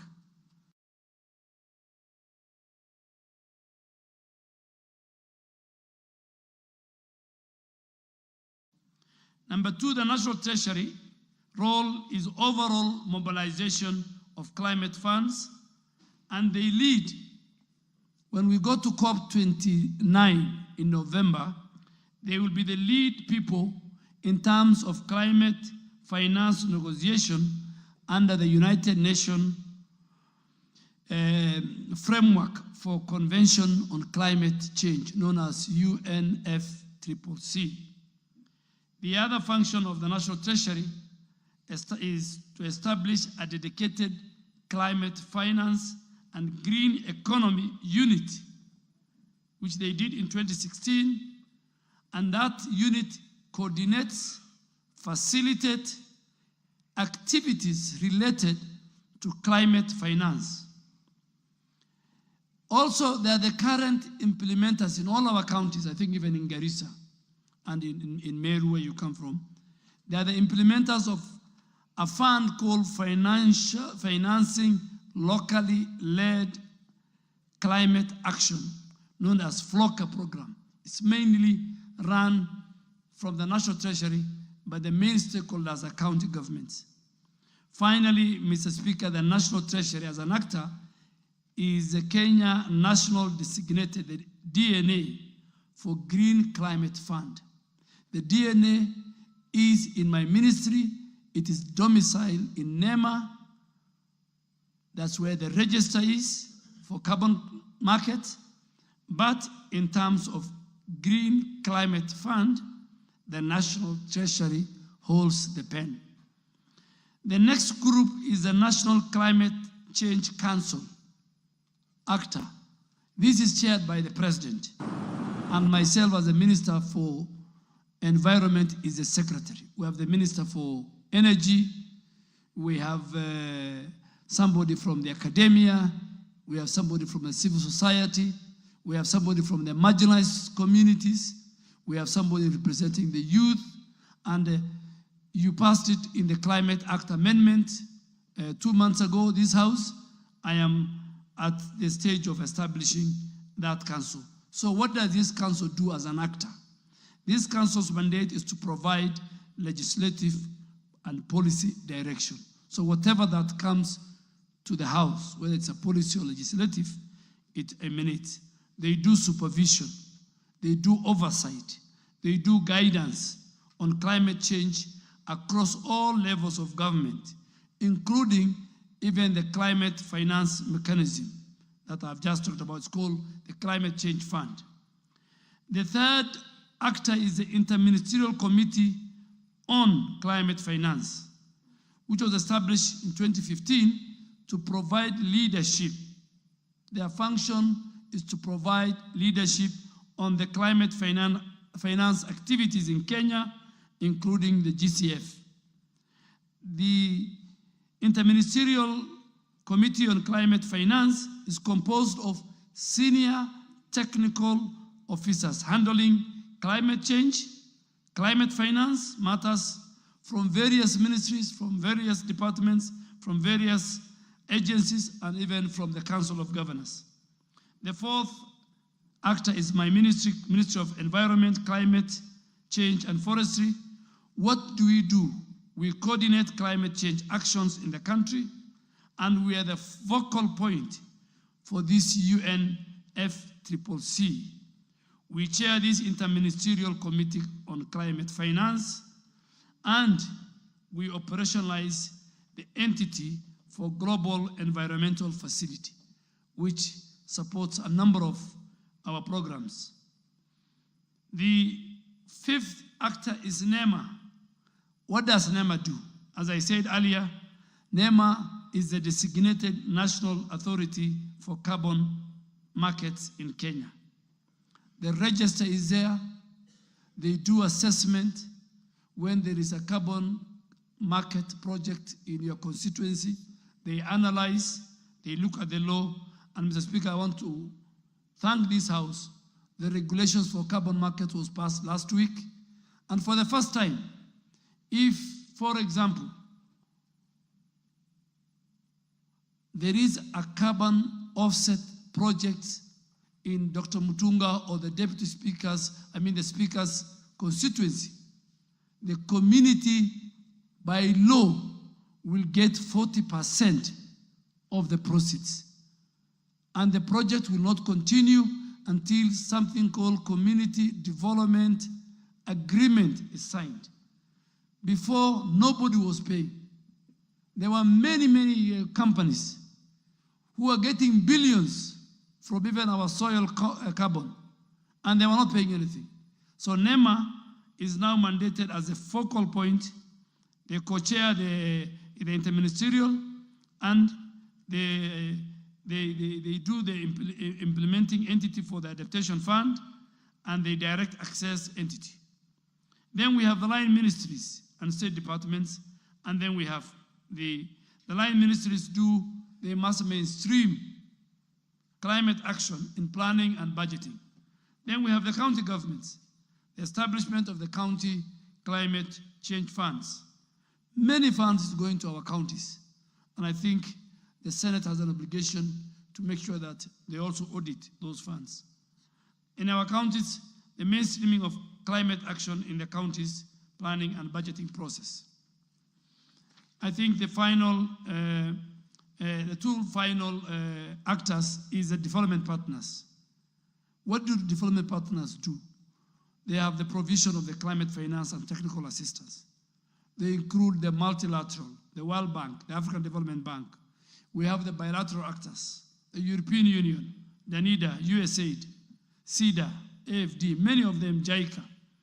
Then lastly, we have the private sector. And what is their role as an actor in the climate financing? Their investment in low carbon climate resilient in terms of technologies and in terms of action. Kenya Commercial Bank, for example, is accredited by the Global Climate Fund. Equity Bank, Cooperative Bank, they have been nominated for accreditation. Kenya Private Sector Alliance, KEPSA, and Kenya Association of Manufacturers are members of the Interministerial Technical Committee. Speaker, the second, he asked what is the benefits of financing received? Honorable Speaker, Kenya is mobilizing an average of 300 billion every year on climate finance and climate-related investment from both the public and the private sector. Some of the notable climate funding and projects in Kenya include the IMF Resilient Sustainability Facility of $544 million, the FLOCA program, which I said it is domiciled mainly in our counties, of $295 US, the adaptation fund of $10 million US, the Kenya Smart Agriculture Project, $250 million US, and the Climate Investment Fund, USD 70 million. The climate finance, Mr. Speaker, received by Kenya brings several significant benefits that contribute to the country's effort to mitigate and to adapt to the impacts of climate change. These benefits are many and they span across environmental, social, economic dimensions. They enhance resilience, they support sustainability, and they contribute to our development. Honorable Speaker, allow me to bring to the attention of the House that as a country, we have a significant climate financing gap, which hinders our ability to fully implement our climate goals, including those outlined in our country's national determined contribution. The full implementation of NDC requires a country to mobilize USD 62 billion. Despite the influx of international and domestic funding, the available financial resources fall short of estimated needs for climate financing. But Mr. Speaker, there are about 4 regulations remaining on climate financing, carbon market, even the registry, which I'll bring to the House next week. And we should be through, God willingly, before COP29 in Baku. I really want to urge the Committee of Delegated Legislation. They have really helped me when I was in defense, and even here when I'm in environment. We argued our case, and last week they really supported the first regulations. Once we deal with the legal framework, Kenya will be ahead. Kenya will be ahead of many, many countries in Africa in terms of how prepared are we for carbon market. Speaker, the second question, which is the final one, was to elaborate how carbon credits are quantified and remunerated accordingly in the country. and mechanism in place. Speaker, this is very technical. So I think Dr. Mutunga might be the only one who will understand. Some of the, like the NDA, what the NDA is, what carbon trading is, what carbon index is, who is qualified, what are the parameters. On the last question, Mr. Speaker, the member seeks our indulgence to elaborate how carbon credits are quantified and to state mechanism in place to ensure tree planting farmers qualify. There's a member who asked me last week if my car is old and is polluting, I told him, in fact, you are supposed to pay. Well, this carbon thing is like, for example, the big corporations in the West, like airlines, because they are polluting, they are the polluters. We are the victims. So we trade in. We plant trees, then they offset that with the pollution. So, Mr. Speaker, it's good to define simple terms what a carbon credit is. This is a unit of exchange that individuals and firms alike use to offset their greenhouse gas emissions. Farmers who plant trees can qualify for carbon projects by participating in what we call agroforestry or restoration initiatives, where carbon credits are generated based on the amount of carbon sequestered by the trees over time. Mr. Speaker, one important requirement for farmers to consider the trees planted for this specific purpose of sequestering carbon have to be on the land for a long time to ensure permanency on carbon sequestration. Allow me to elaborate the process involved. A baseline scenario is first established to estimate how much carbon could have been stored in the absence of the project. Farmers, this could mean assessing the current land use or the vegetation before tree planting. Then farmers plant trees which capture and store carbon, what they call the carbon sink as they grow. The amount of carbon is then monitored periodically based on a tree species, on growth rates or area covered.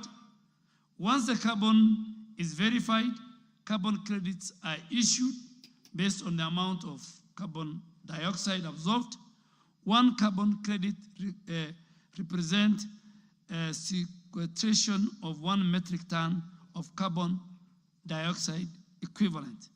So farmers are remunerated or they are paid based on the sale of these carbon credits in carbon markets.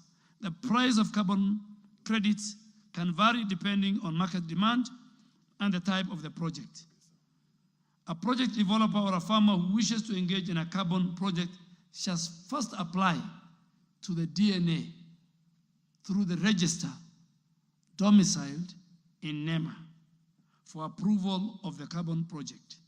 The procedure for developing a carbon project are detailed in the Climate Change as Amended Act Carbon Markets Regulations, which was gazetted via Kenya Supplement, Kenya Gazette 105. So, Mr. Speaker, the Honorable Member for Tigania constituency marks as the end of his question, and I was to respond, but allow me that I will take time, he's my good friend, and ask even my team to take him through. Once we finish with the legal framework, this carbon market is going to benefit a lot of our people. And we have made sure 40% if a carbon market project is brought to your constituency, 40% of the proceeds must go. And I'm happy in Wajir North, the Honorable Sane has written to me, and we will gazette the forest. The man in charge of forest is here. He will go with you, he will assess. It will be the first forest in northern Kenya. Thank you, Mr. Speaker. Now we will order honorable members. I'll ask the MP for Kwanza, then followed by the MP for Lamu East, followed by the Honorable Sane, and then the Honorable Kamket. All of you ask. Thank you, Mr. Take Speaker. as little time as possible. Don't I will make take a very little lengthy time. speech. I've been sitting In here any for case, the House is supposed to sit until 9 o'clock. So you still have 2 more hours if you want to debate on this. Mr. Speaker, so understand. Thank you very much for the chance. I want to take this opportunity also to thank the CS. I think you are up to the task. I know you because we've worked together in this house. You are very detailed, and I think you are very exposed. I want to thank you, and please continue. My question has been asked, but I think I want to make 2 comments, Mr. Speaker, which are very, very important. One, this affluent and the drainage wastage, particularly in Nairobi. I had a chance to go to Israel, and I think page marking is not a problem. Mr. Speaker, I was impressed because the drainage system in Israel, and I was there, I was explained there's a system that actually trains the wastage, particularly solid wastage. Actually, it goes almost 6 kilometers away, and about 6 stages along the pipeline. And at the end of the day, at the end of the 6th stage, which is about 6 kilometers away, the water is very clean, and it's actually used for irrigation. So I think, but CS, half the time, I don't want to say that you have to go to Israel, but if you have the time to get one of the officers to go there to benchmark on that, this sewage problem in Nairobi and urban areas will actually be solved. There's a system that actually cleans the water. At the end of it, you can't believe it, it's a clean water for irrigation. Secondly, I think on the wastage, on the afforestation. MP for Kwanza. Yes. You have an opportunity to ask a supplementary question. What? Can I just finish? The opportunity is to ask a question. Well, but if you're going to make, you get a leeway, but don't make a long speech of all your experiences in Israel and everywhere. Proceed.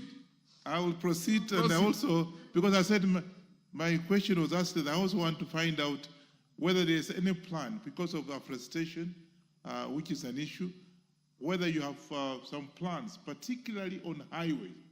And again, I want to say this, go to Denmark, you will see there's the government, I think, on the environmental, because I've got one of my family members there. I saw along the highway, they have planted a lot of trees. And therefore, I also want you to take time to be able to benchmark in Denmark and see along the way, because you have, I think, 6 meters from the main stage and there's nothing. You can plant trees there. I also want to see if you have also the time to be able to do that benchmarking in Denmark. Fair enough. Thank you, because my question was asked. I just want to share this experience with my former colleague. Okay. The Honorable Member for Lamu This East. man has no manners. Lamu East, the Honorable Raphael Wanjala. You're not on the chair. Don't tell the Honorable MP for Kwanza to sit down or to rise up. Proceed, Honorable. Asante Bwana Spika. Nami kunipa hii nafasi nipate kumuuliza waziri maswali yangu. Mwanzo nichukue nafasi hii kumpongeza waziri. Kusema la kweli hapa bunge tumekumisi. Tulikuwa sauti tunaisikia sana hapa. So sasa hivi umekuja tumekumbuka ile sauti yako. Mimi ulipopata hii nafasi nilifikiri huyo mfugaji na mazingira ni vipi, lakini sasa hii nimeona umekuwa bingwa wa kuhifadhi mazingira. Ukizungumza inatoka rohoni kabisa, ukishughulikia mazingira inakufanya upende. So naona ushaingiliana uko vizuri na pongezi kwa hilo. Swali langu la kwanza ni, kuna wakati niuliza swali ya juu ya siu. Kuna kampuni inaitwa Zarara ilienda ikachimba kule gas, hawakupata, wakafunga, lakini kile kisima hakikufungwa vizuri. Kuna fumes zinatoka, moshi unatoka hapo, watu wakaogopa, na hiyo maeneo pia yamebadilika rangi, na kuna mtu yule alikuwa akilinda hapo alifariki. Sasa watu wameanza kuwa na wasiwasi. Nilipouliza swali hilo hapa bungeni, nikajibiwa kwa maandishi. Wakati huo ni mabadiliko yalikuwa yametokea, so swali langu likawa halikujibika vizuri, nikasema nijibiwe tena, sijatosheka, lakini mambo ikapotelea hapo. Kwa hivyo naomba ile swali langu, kama leo mnaweza kunijibu sawa, kama hamwezi mhakikishe nimejibiwa, manake ile iliyozungumzwa haikuwa sawa, si vile kulivyo huko mashinani. Fair enough. Ya swali la pili, waziri, nimekusikia ukisema okay, mambo ya hizi takataka iko kwa county. Ni kweli iko kwa county, lakini mimi hapa sina uwezo wa kwenda kumuuliza county, niko kwa bunge hili. Mimi nitakuuliza wewe. Kuna maeneo kama Lamu Mashariki, eneo ambalo Lamu Kenya nzima kwa kupanda miti tuko 42%, namba 2 Kenya nzima. Lakini utaona eneo bunge langu, eneo bunge la Lamu Mashariki, tuna vijiji 23. Tuna upande wa msitu na tuna upande wa bahari. Na watu wangu wanang'ang'ana kuhifadhi. Lakini hakuna mpangilio yoyote, hakuna alama yoyote ya kuonesha kutoka kwa national government au kwa county government kama kuna kitu inafanywa. Mnatupatia morali vipi? Naona waziri ukizungumza ukataja angalau upande wa marine, wa bahari. Na kuomba uliingize kwa fikra, kwa sababu hapa bunge nikikaa, waziri yoyote akija, hakuna mtu anataja Lamu Mashariki. Kwa hivyo wewe umeikumbuka Lamu Mashariki, naomba utufikirie, maana kule kwetu hakuna hata pahali birika imetengezwa ya kuweka takataka. Hizo takataka zote zinaikwa kwa bahari. Kwa hivyo nataka ulifikirie hilo, kama kuna mpangilio yote na sisi utufanyie. Asante. Au kama huko umefanywa uniambie ni gani, na mimi niko ground sana, sijaona pahali. Asante. Mheshimiwa wa Wajir North. Thank you, Mr. Speaker. Before I ask my supplementary questions, I want to correct. I thought you were going to ask in Kiswahili the way that was. But proceed. Unfortunately, I look forward to a day when the Somali language, which is being the language of many millions of Kenyans, will be an official language, and then I would have done better. Mr. Speaker, I want to correct two issues the minister pronounced himself on. One, I appreciate his generosity that he wants to gazette Bute Malawa Forest. This has been gazetted 4 years ago. All I requested him is to operationalize the 19,000 hectares of land generously given to Kenya Forest Service. So it is already gazetted. I wrote to you for its operationalization, Bwana CS. One other statement he made remarks in regard to one scientist around, an environmentalist. Speaking in front of you is equally an environmentalist on matters at hand, Mr. Speaker. So you should not think that there's only one environmentalist in the House. And going straight to the issue, the climate financing issue. Mr. Speaker, there is a paradox globally that climate financing is not purposed to stop climatic abuse, but rather the rich nations want to abuse the climate so that they become richer and the poor ones continue suffering. So all that they are trying to do under the concept of climate change is to cut out a balance between adaptation and mitigation. That's all they are doing about climate change, to strike a balance, so that those who are endowed can at least give the wealth they have sinfully acquired, to use the right word, in abusing the environment, to the vulnerable ones, the poor third world states. That is what climate change in a layman way means, Mr. Speaker. And in so doing, the structure is as complex as climate change itself.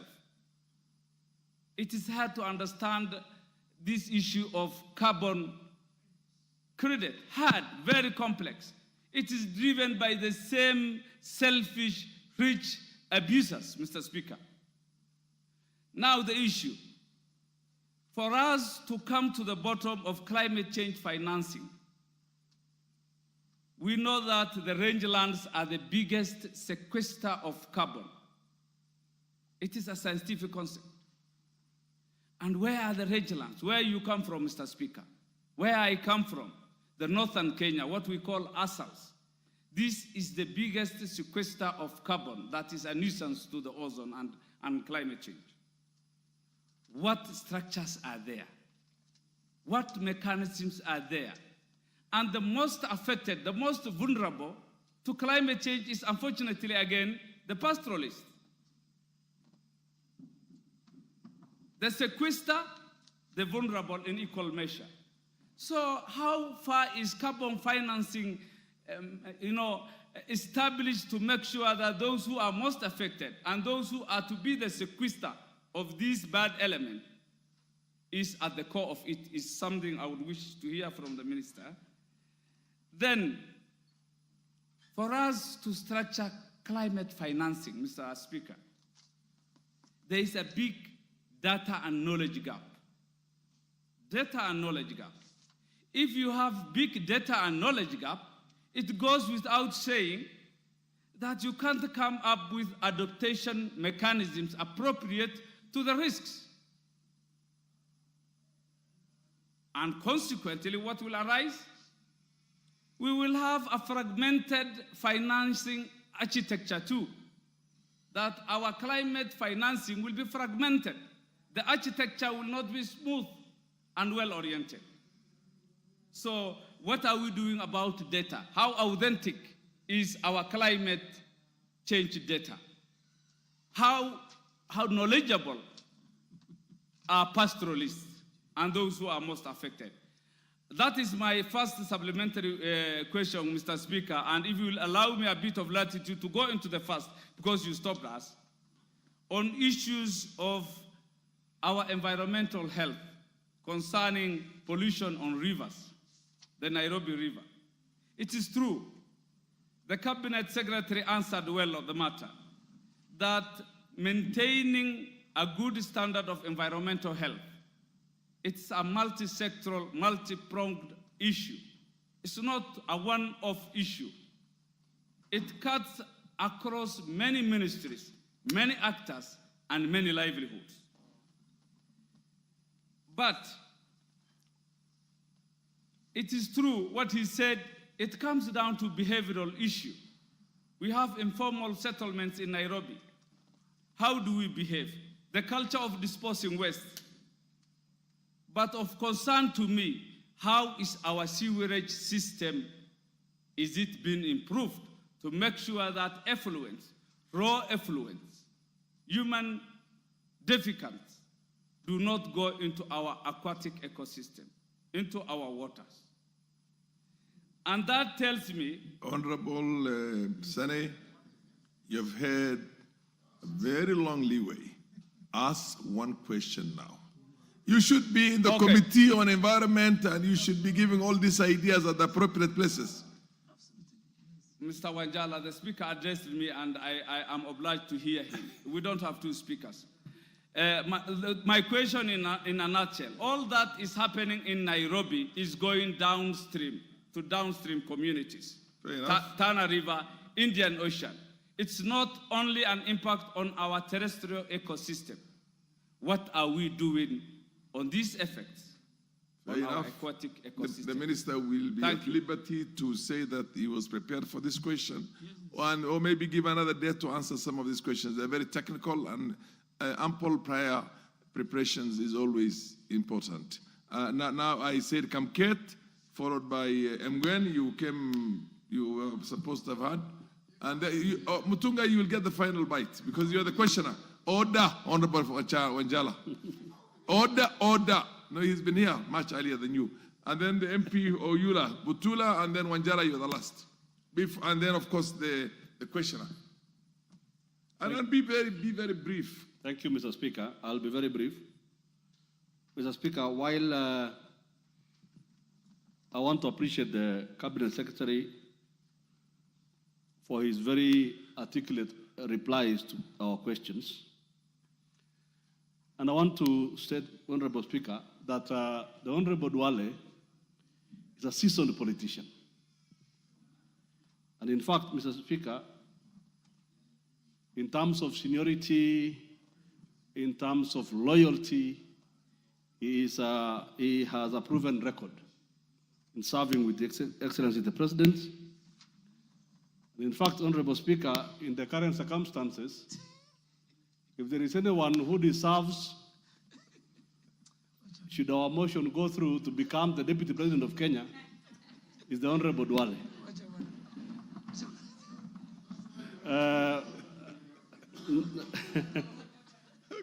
And why not? I mean, order, honorable members, order. Proceed. And why not, Honorable Speaker? Because, you know, the Honorable Duale represents all pastoralists in this country. And the pastoralist community and population is not a small one. And somebody said, together with the Muslim population. Anyhow, Mr. Speaker, I have a particular question, and I need your guidance, Honorable Speaker, on this. Some time back, about 5 months ago, the women rep for Baringo, Honorable Jamatia, brought a petition to this assembly. And that petition was correctly directed to the Committee on Public Petitions on the matter of an imaginary forest called Mukutani. Mukutani is a place that lies between Baringo South and Tiati constituency. The information I have, Mr. Speaker, is that the ministry has been frustrating Parliament, particularly the Committee on Public Petitions, on this matter. And I want to confirm to you, Mr. Speaker, that indeed there is no forest in Mukutani. What has happened is a gazettement of a particular area illegally for the Honorable Kamket, yes, Honorable Kamket, yes. You have brought an issue that is not on the order paper today. I just want the Cabinet Secretary to answer this. But you see, it's not the questions. The issue is this, Mr. Speaker. Let me just go straight to it. That is it government policy? Is it policy, Mr. Speaker, that the government can decide to wake up one day and gazette a place that is populated by people and their livestock and their animals and whatever, and they designate it as a forest where there is no forest in the first place? Order, Honorable Kamket. You don't lazily, and I use this word, come in and try and turn a question that was filed by an honorable member on a substantive matter and turn it into a debate that's in your mind. Put that question yourself. That's what I'm doing. Proceed. And Yes, put on the question. yes, Mr. Speaker. But you can't turn this one right now into that debate. No, it's not a debate, Mr. Speaker. Order. Can you ask a question? Supplementary question on the matter of the question by Honorable Mutunga, 130/2024. Please, let us stick to the rules of the House. Thank you, Mr. Speaker. Yes. Mr. Speaker, the beauty of because when you say that, then other members of Parliament who come from the same area will also demand to be given a right of reply. You see, right now you are giving, or you've taken a digression, a total digression. The House, the rules do not allow that. Ask a question on the basis of what's there in the order paper. Mr. Speaker, thank you very much. I stand guided. Yeah. Except, Mr. Speaker, the beauty of joyriding, Mr. Speaker, is that a member can inquire on any matter. And this is a matter of environment, Mr. Speaker. This is a Minister for Environment. And, Mr. Speaker, I have taken the liberty, because the Minister is here, and this matter has taken far too long, Mr. Speaker. And I thought I would just take... It's a contentious matter. And the women for Baringo is here. Okay. She knows that petition has not been replied to.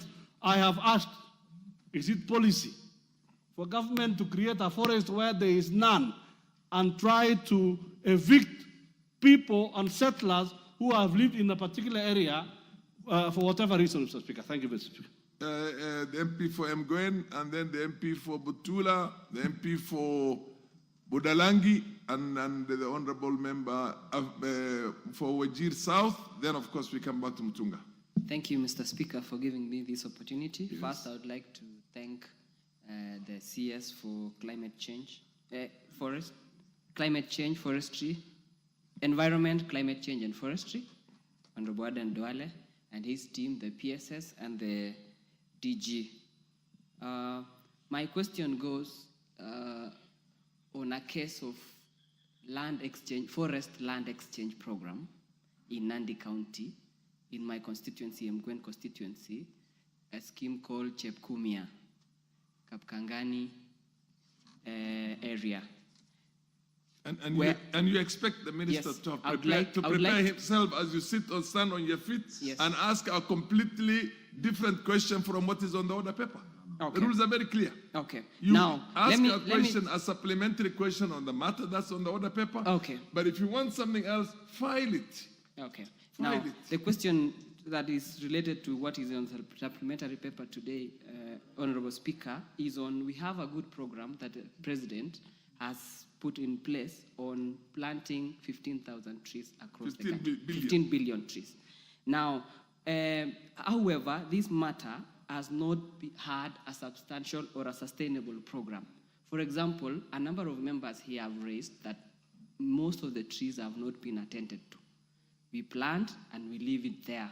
So we get a lot of them dying. So what is the minister having in place so that you can have that? Secondly, Mr. Speaker, and lastly, is many youth in my constituency were enthusiastic on this, and they came out in large numbers to prepare tree nursery beds, and they have a lot of trees, seedlings, that are matured, yet the government have not absorbed those or purchased these tree seedlings. So what is the minister doing so that we can help these youth? These trees have matured. Nandi County, for example, is raining almost throughout the year.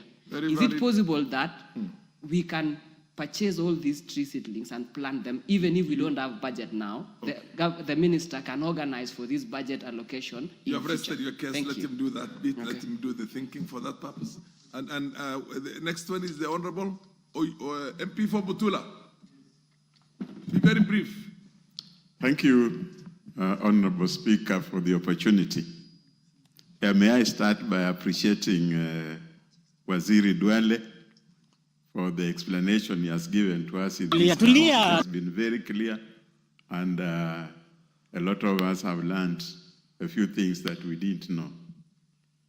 Honorable Speaker, my question is on carbon credits and how the ordinary farmer in Kenya who has endured to come up with a forest, protect that forest, how can that farmer be compensated? Just to encourage the farmers also to protect their forests so that the environment is improved. If there is any way the farmer can be advised and helped and motivated. Thank you, Speaker. The Honorable Wanjala Raphael. Thank you, Mr. Speaker. Mr. Speaker, the Minister for Environment said here that bamboos are used to stop flooding. I don't want to mitigate flooding. Sorry, mitigate flooding. Stopping and mitigation. No problem, mitigate flooding. Proceed. I don't want to challenge him, but I want to tell him that flooding is a different thing, and mitigating flooding is a different thing. Bamboo will only stop soil erosion. It will not stop water to move, but it will stop soil erosion.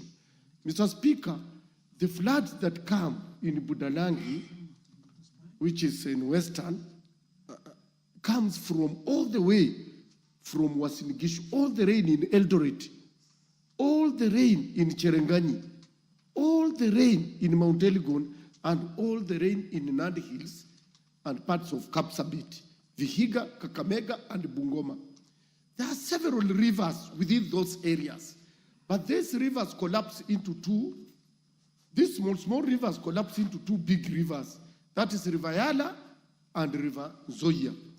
And they come with a very big force moving into the lake. In the process, they have carried a lot of silt. Now, at the deltas of the rivers, Nzoia and Yala, and possibly Nyandu, because it's the same, they are silted at the delta, so the water is not able. We have put embankments, those dikes, but because the water cannot move into the lake, it goes behind it, and the lake is also full. And this water now runs back into people's home. Like this year, Mr. Speaker, it was 10 kilometers from the lake. And why I'm asking this question, the minister, because it is about environment that affects those people. The good thing that minister has been a minister for defense. Like I said from the beginning. Yeah, let me just complete. The minister has been in defense. Yes. And they did a good job at Kisumu when they were deserted Kisumu, where the ship are landing. They have equipments. We have equipments in the dams.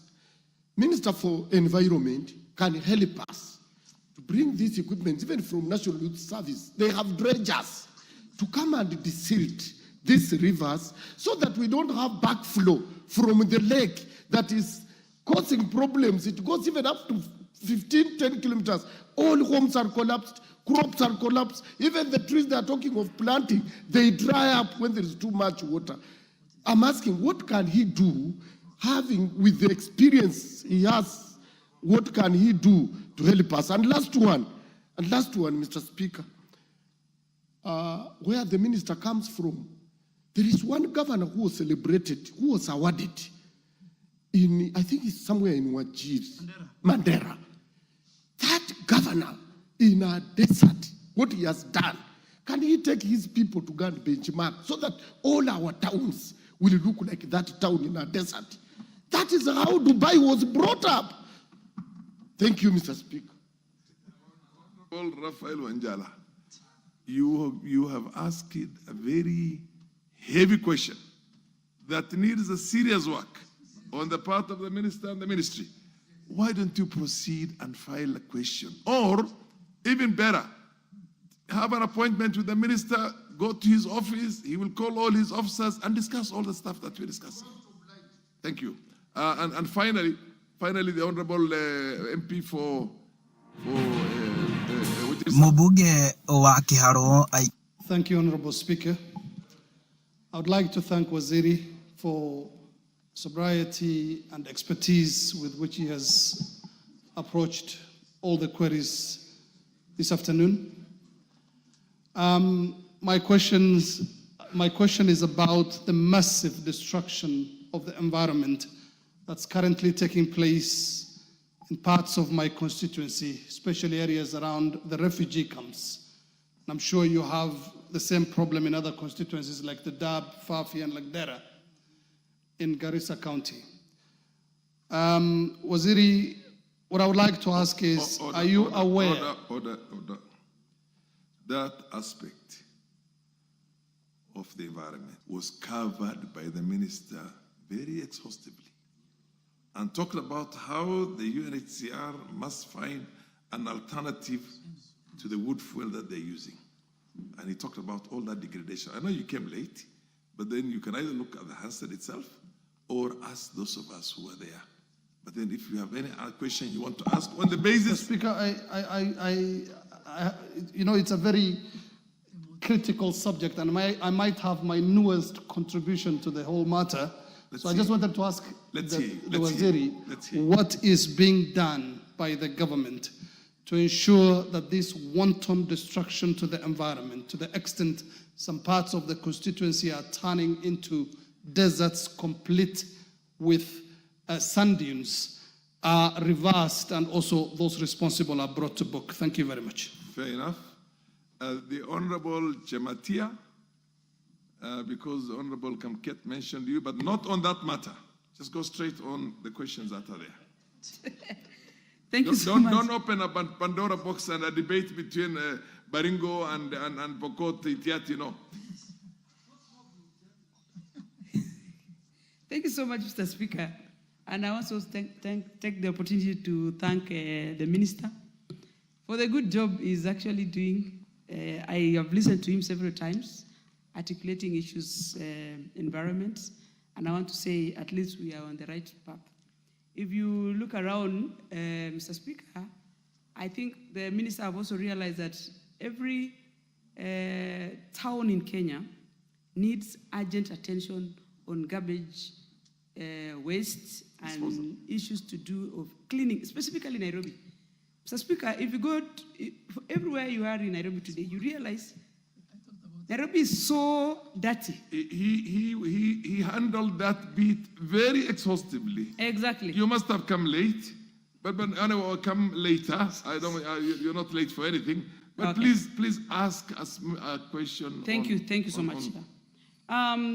To be more exact on issues of, On the order paper, yes. Yes, which is an order paper, which is this question of 130 years. I don't want to go back to the order paper so much, but I want to... Carbon credit, climate on financing. carbon credit, you also want to know more on utilization. We have a very sparse area, specifically in areas of Baringo. How do we,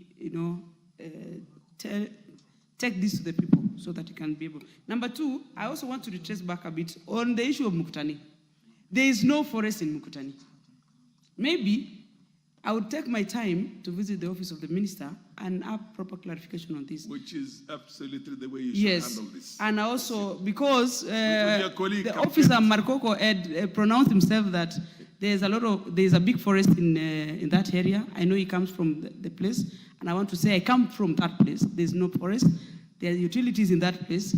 And lastly, I also want the minister to help me. How do we cap the issue of charcoal burning that is so rampant, specifically in our rural areas? Thank you, Mr. Speaker. The MP for Bura, for Garsen. Thank you, Mr. Speaker. Take exactly 1 minute. Yes, Mr. Speaker, 1 minute. Thank you, Mr. Speaker. I also raised to ask question. There was a presidential directives on Tana River Forest. I think you are in that function. The Kokane Forest, Wayu Forest, and Bangal Forest, which were gazetted irregularly without public participation. Also, Mr. Speaker, there is the sea intrusion into the delta, distracting farms, forest, grazing land at Kalota. I'm happy that DG NEMA is there. Even if the minister is new, I don't know what action is NEMA or the ministry is taking. Also, the last one, Mr. Speaker, you know the floods really affect the Tana Delta. And also the issue of Prosopis Madenge, which is really destroying our grazing land, our environment. What action is the ministry taking to curb the Madenge menace? Thank you. Order MP for Garsen, for Galole. Garsen. For Garsen, sorry. Questions from what is on the order paper today. When this order paper is prepared well in advance, niliona wakora yote Nairobi na wewe mheshimiwa deputy rais aki wewe ni mwanaume. Mimi ningetaka nikuwe kama wewe. But he has order. Well, he's at liberty if he has any information on that which he wants to give you now, but I would advise you, go and file questions on exactly. Members of Parliament don't have to be lazy and just wait. What do you call it? To ride on, is it? What was it called? Joyride. To joyride on the questions of others and literally change the whole substance of what's being asked there and ask an entirely different question. Please, let's have... I was in this house myself when you will not be allowed at all to raise a matter that essentially is not on the order paper.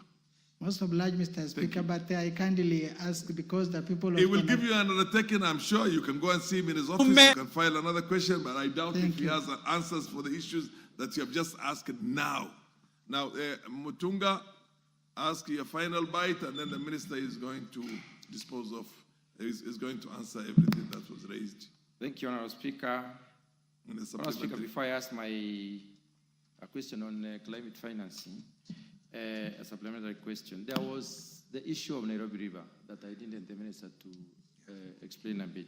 To what extent is the government going to develop the Nairobi River? Are we just cleaning it up, or do we envisage possibilities of making it like we see in other towns when you go?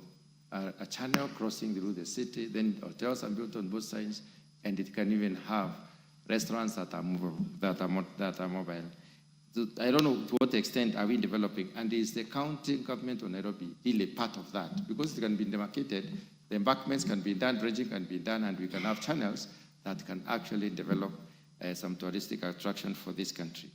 Now, when it comes to climate financing, I like the approach the minister has taken. I listed the institutions to around 9 or 10, and I have just been wondering, what are you doing? When are all these institutions meeting and coordinating? And how are they focusing on simplifying these complicated issues so that we can have a formula like M-Pesa, where a farmer or they say anybody has got a piece of land that they want to do to cause carbon sequestration by establishing a woodlot or a forest cover. And then we can have a simple formula of quantifying. You are very able scientist, and I believe they sit in on the negotiation tables during the UNFCCC negotiations. So I believe they must understand what is happening. And these people across who are corn donors use this opportunity to delay development in this part of the world, as my friend there put it, that they make it more complicated every year, so that you keep on negotiating and negotiating. Why can't we circumvent this as a country and benefit from this? And I know Kenyan farmers are very willing to go that direction because they're looking for alternative economic activities. Thank you very much. Minister. The Speaker, as an old leader of this House, I will answer all the questions, including the one for Mheshimiwa Kamket. But let me start with my very good sister, the member for Lamu East.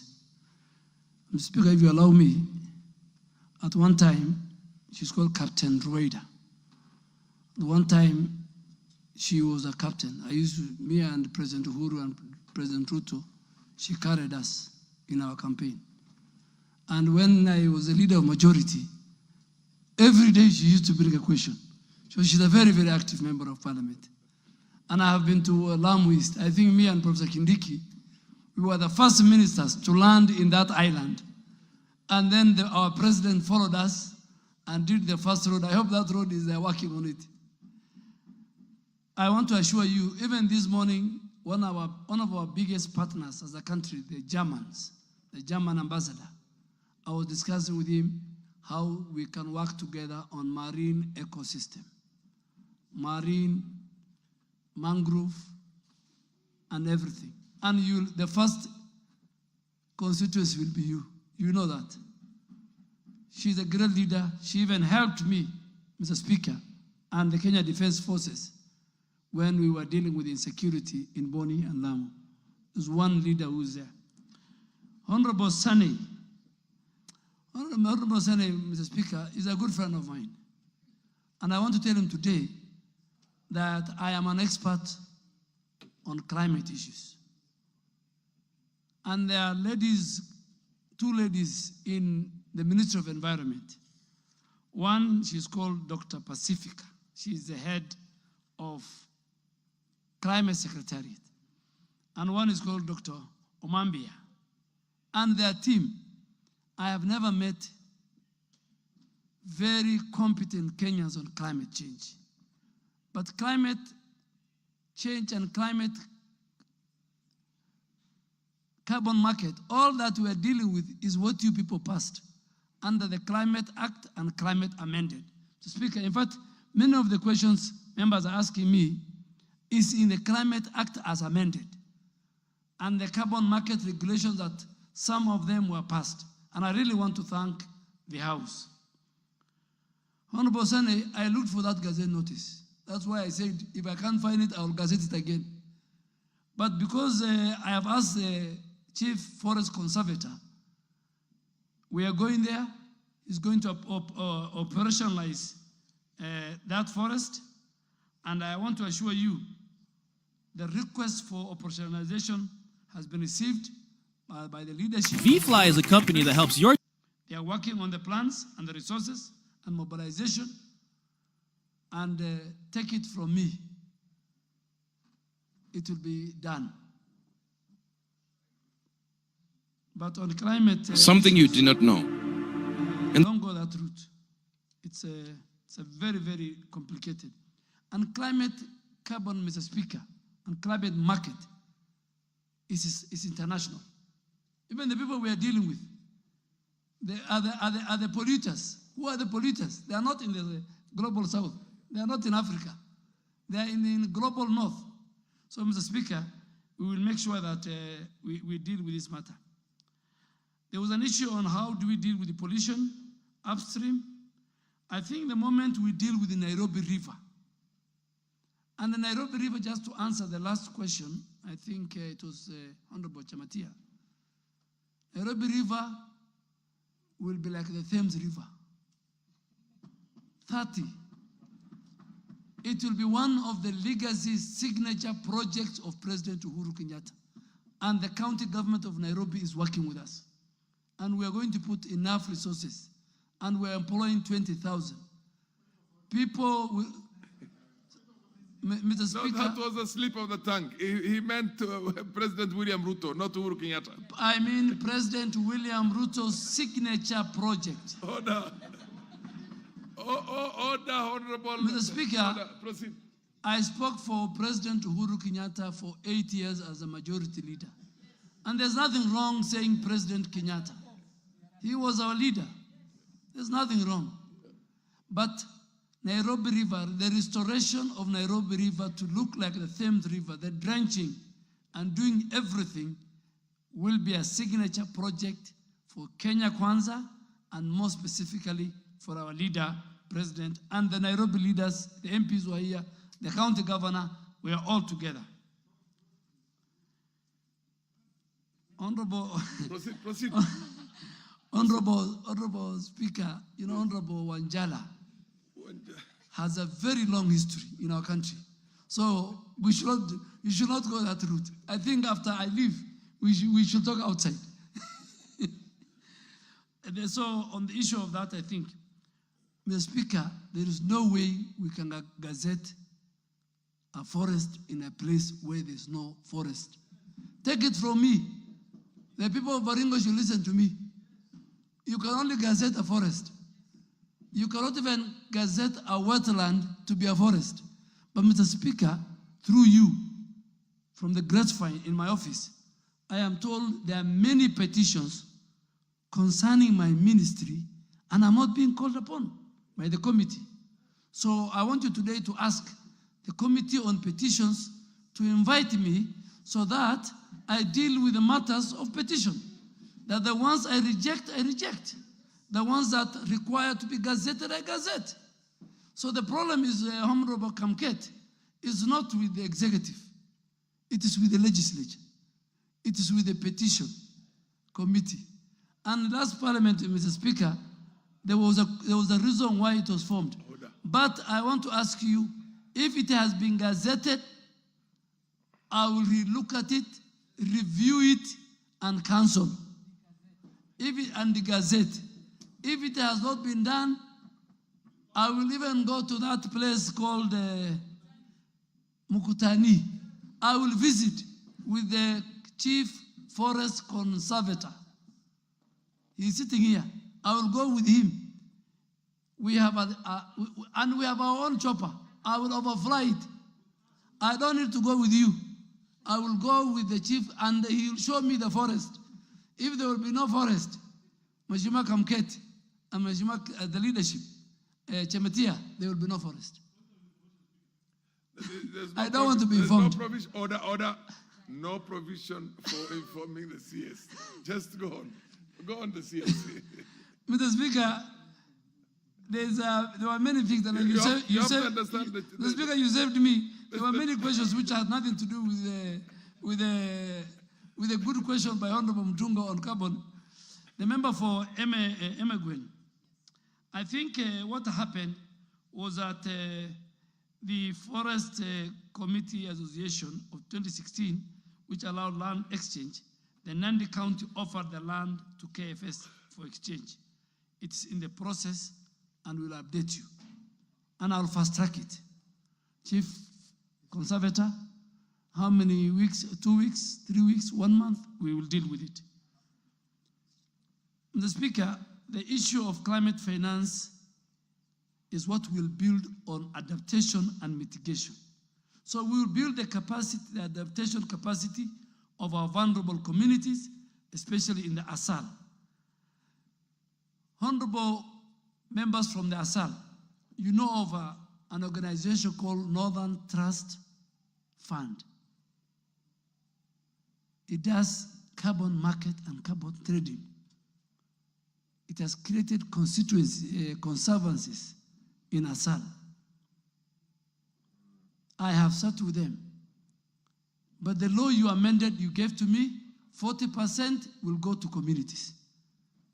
The only conservancy, in fact, there are only 2 conservancies. The oldest conservancy in Garissa County is in Ijara. The member for Ijara should sit with the NRT and ask them, of the billions you have received as carbon credit, how did the Hirola Conservancy gained? But going forward with this law, 40% will go to the communities. The communities will sign something called Community Development Agreement. And who are they signing with? Somebody will come from America, from China, he'll come to your area, and you'll say, I've got a carbon market project. That carbon market project is where the community will say, we want education, we want water, and it must be 40% of the proceeds. And me being there, Mr. Speaker, I will make sure our people get it. Mr. Speaker, let me just repeat it, because what you and Honorable Member for Fafi and Honorable Wajir South is unacceptable. And there was failure on government. UNHCR, I have spoken even to the Minister for Foreign Affairs. We will deal with that matter. I will deal with it. They have a global mandate on the affairs of our people in the refugee camps. We have nothing against, as the Kenya government, against the refugees.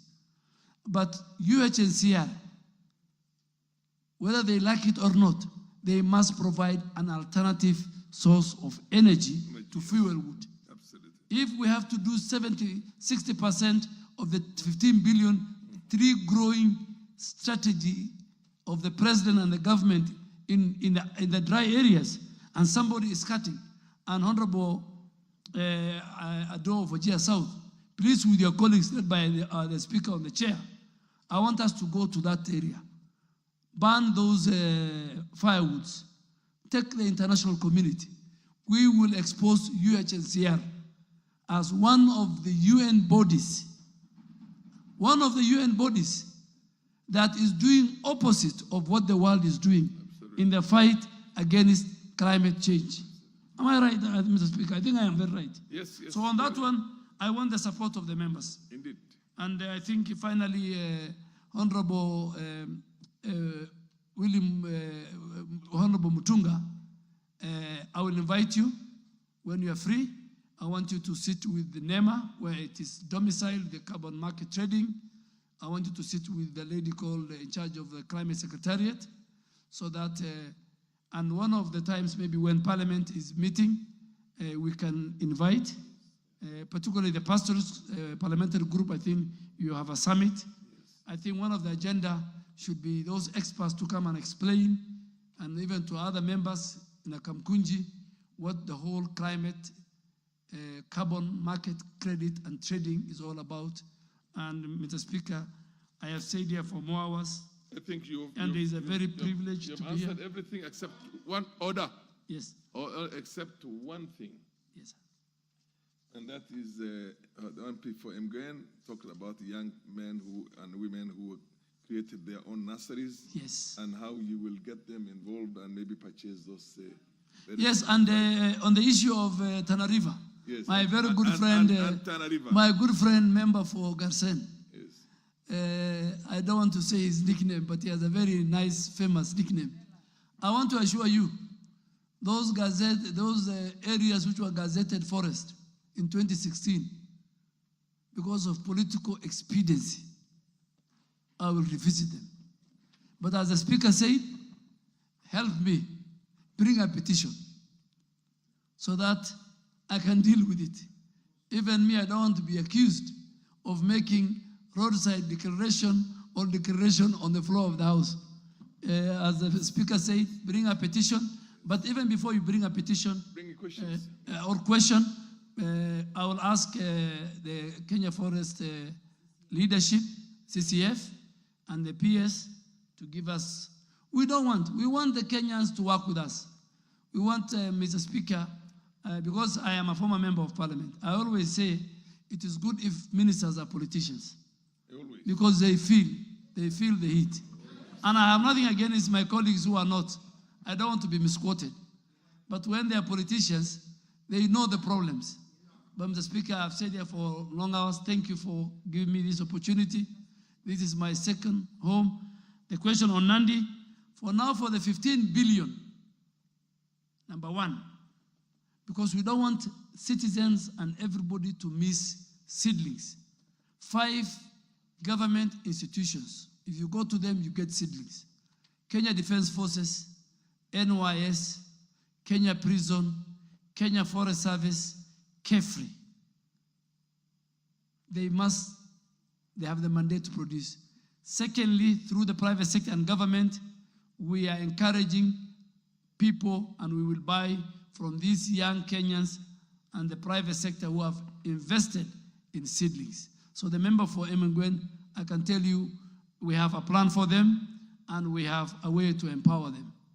Thank you, Mr. Speaker, and I cherish this House, and I'll always respect it, the House and its committee, and the members for you lead from the refugee. Please, I want you to stand with me. I will be very firm. I need your support. Mheshimiwa Ado's video has gone viral, and I think anybody who saw that video then will see what UNHCR is doing to the environment. Not now, they have done it since 1992 when the Speaker was a member of Parliament on Fort Kenya. Minister, I think you've done your bit, and members are very happy, I can see. This has been one of the most animated debates where the interest was really, really high, and for good reasons. Now you can retreat, and then we will go to the business of the House. Thank you. You are free, Minister, with your team.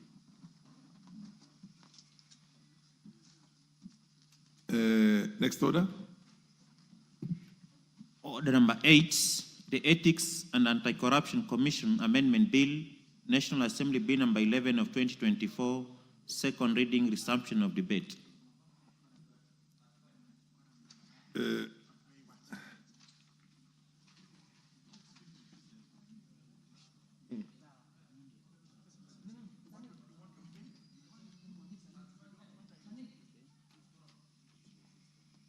But he's not there.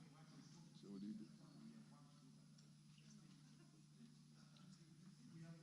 No. Karoli Omondi was on this matter, and he had a balance of 6 minutes, but I don't see him in the House. And I don't see any interest from any member here to contribute on the second reading of this of the Ethics and Anti-Corruption Bill, Anti-Corruption Commission Amendment Bill. There's no more interest, I reply. There is no more interest, then you reply. Thank you. Thank you very much, Mr. Speaker. Mr. Speaker, I wish to reply and thank the members who contributed to the proposed amendment to the Ethics and the Anti-Corruption Commission Act. We actually went through what the bill entails. It's a very short bill with only 2 proposed amendments, whereby, although it is a NADICO bill, the committee carried the first proposed amendment and proposed an amendment to the second proposal, which is a deletion. We were able to justify why we are proposing that we amend section 5 on the qualifications of the chairperson of the commission. And we believe that was convincing to the House. We also actually went on to explain why we were proposing a deletion to the proposed clause 3, which we are proposing to amend section 2, and we are carrying on a deletion.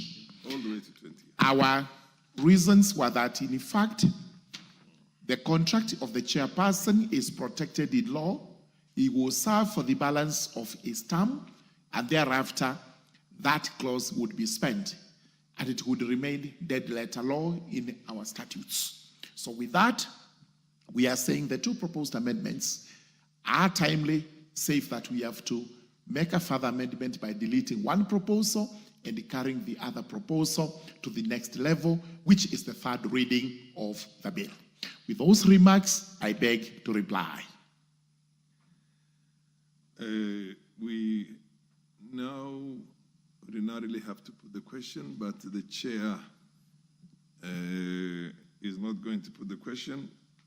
This is to be deferred to another appropriate time, which will be communicated. Order number 10. Next order, number 9. Order number 9. Order number 9, the Kenya National Library Service Bill, National Assembly Bill number 20 of 2023, second reading. Where is the chairperson? He's not in the House? That one is also deferred to another date. That bill is deferred to another date. The second reading, conclusion of the second reading is deferred to another date. Yes. Next order.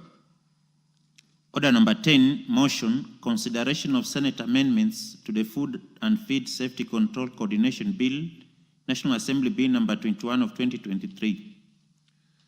The leader of the majority is supposed to move this. He's not in. I also defer this one to another date. I direct that it be deferred to another date. Next order. Order number 11, motion, consideration of Senate amendments to the Statutory Instruments Amendment Bill, National Assembly Bill number 2 of 2023. Do we have the chairperson of the Committee on Delegated Legislation? We don't have him in the House. I direct that this also be deferred to another date. Next order. Order number 12, Committee of the Whole House. These are also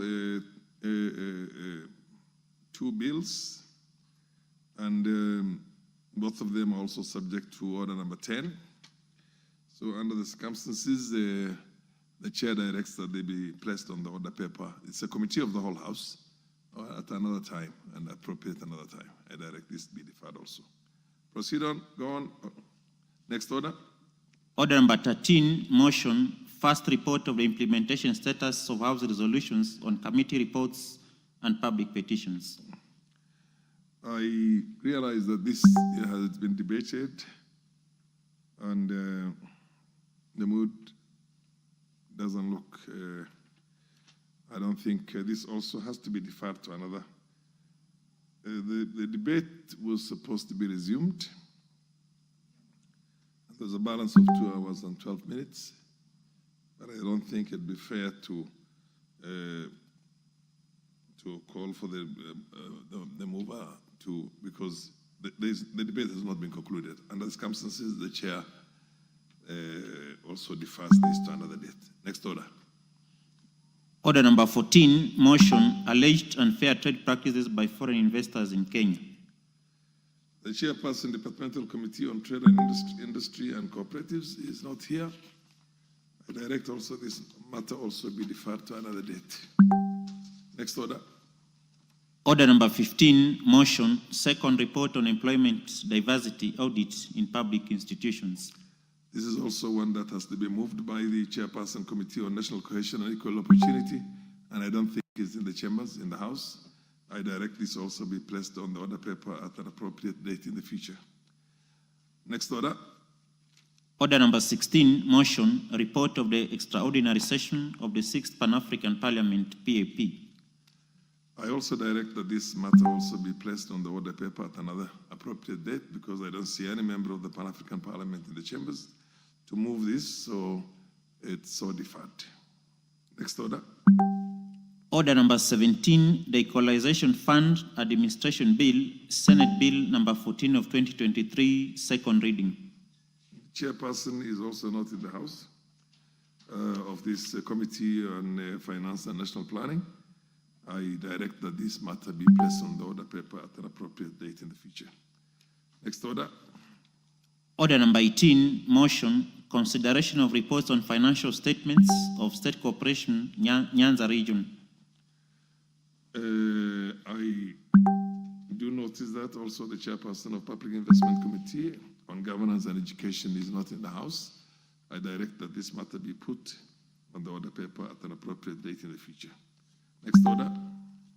Order number 19, the Public Finance Management Amendment Bill, National Assembly Bill number 38 of 2022, second reading.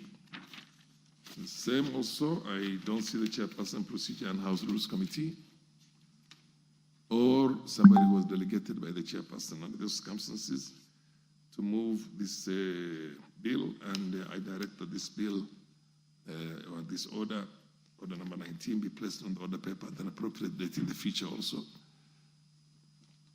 Next order. Order number 20, motion, third report on consideration of the audited accounts of specified state corporations. This is also it's a third report of the Public Investments Committee on Social Services Administration and Agriculture on its consideration of the report of the Auditor General. Under the circumstances, I do not see the chairperson of the Public Investments Committee on Social Services and Administration and Agriculture to move this motion. I direct that this also be placed on the order paper at an appropriate date in the future. Honorable members, there being no any other business to be transacted on the order paper today, at the time being 7:25 or 7:24 p.m., this House stands adjourned until Tuesday, the 8th of October, 2024 at 9 a.m.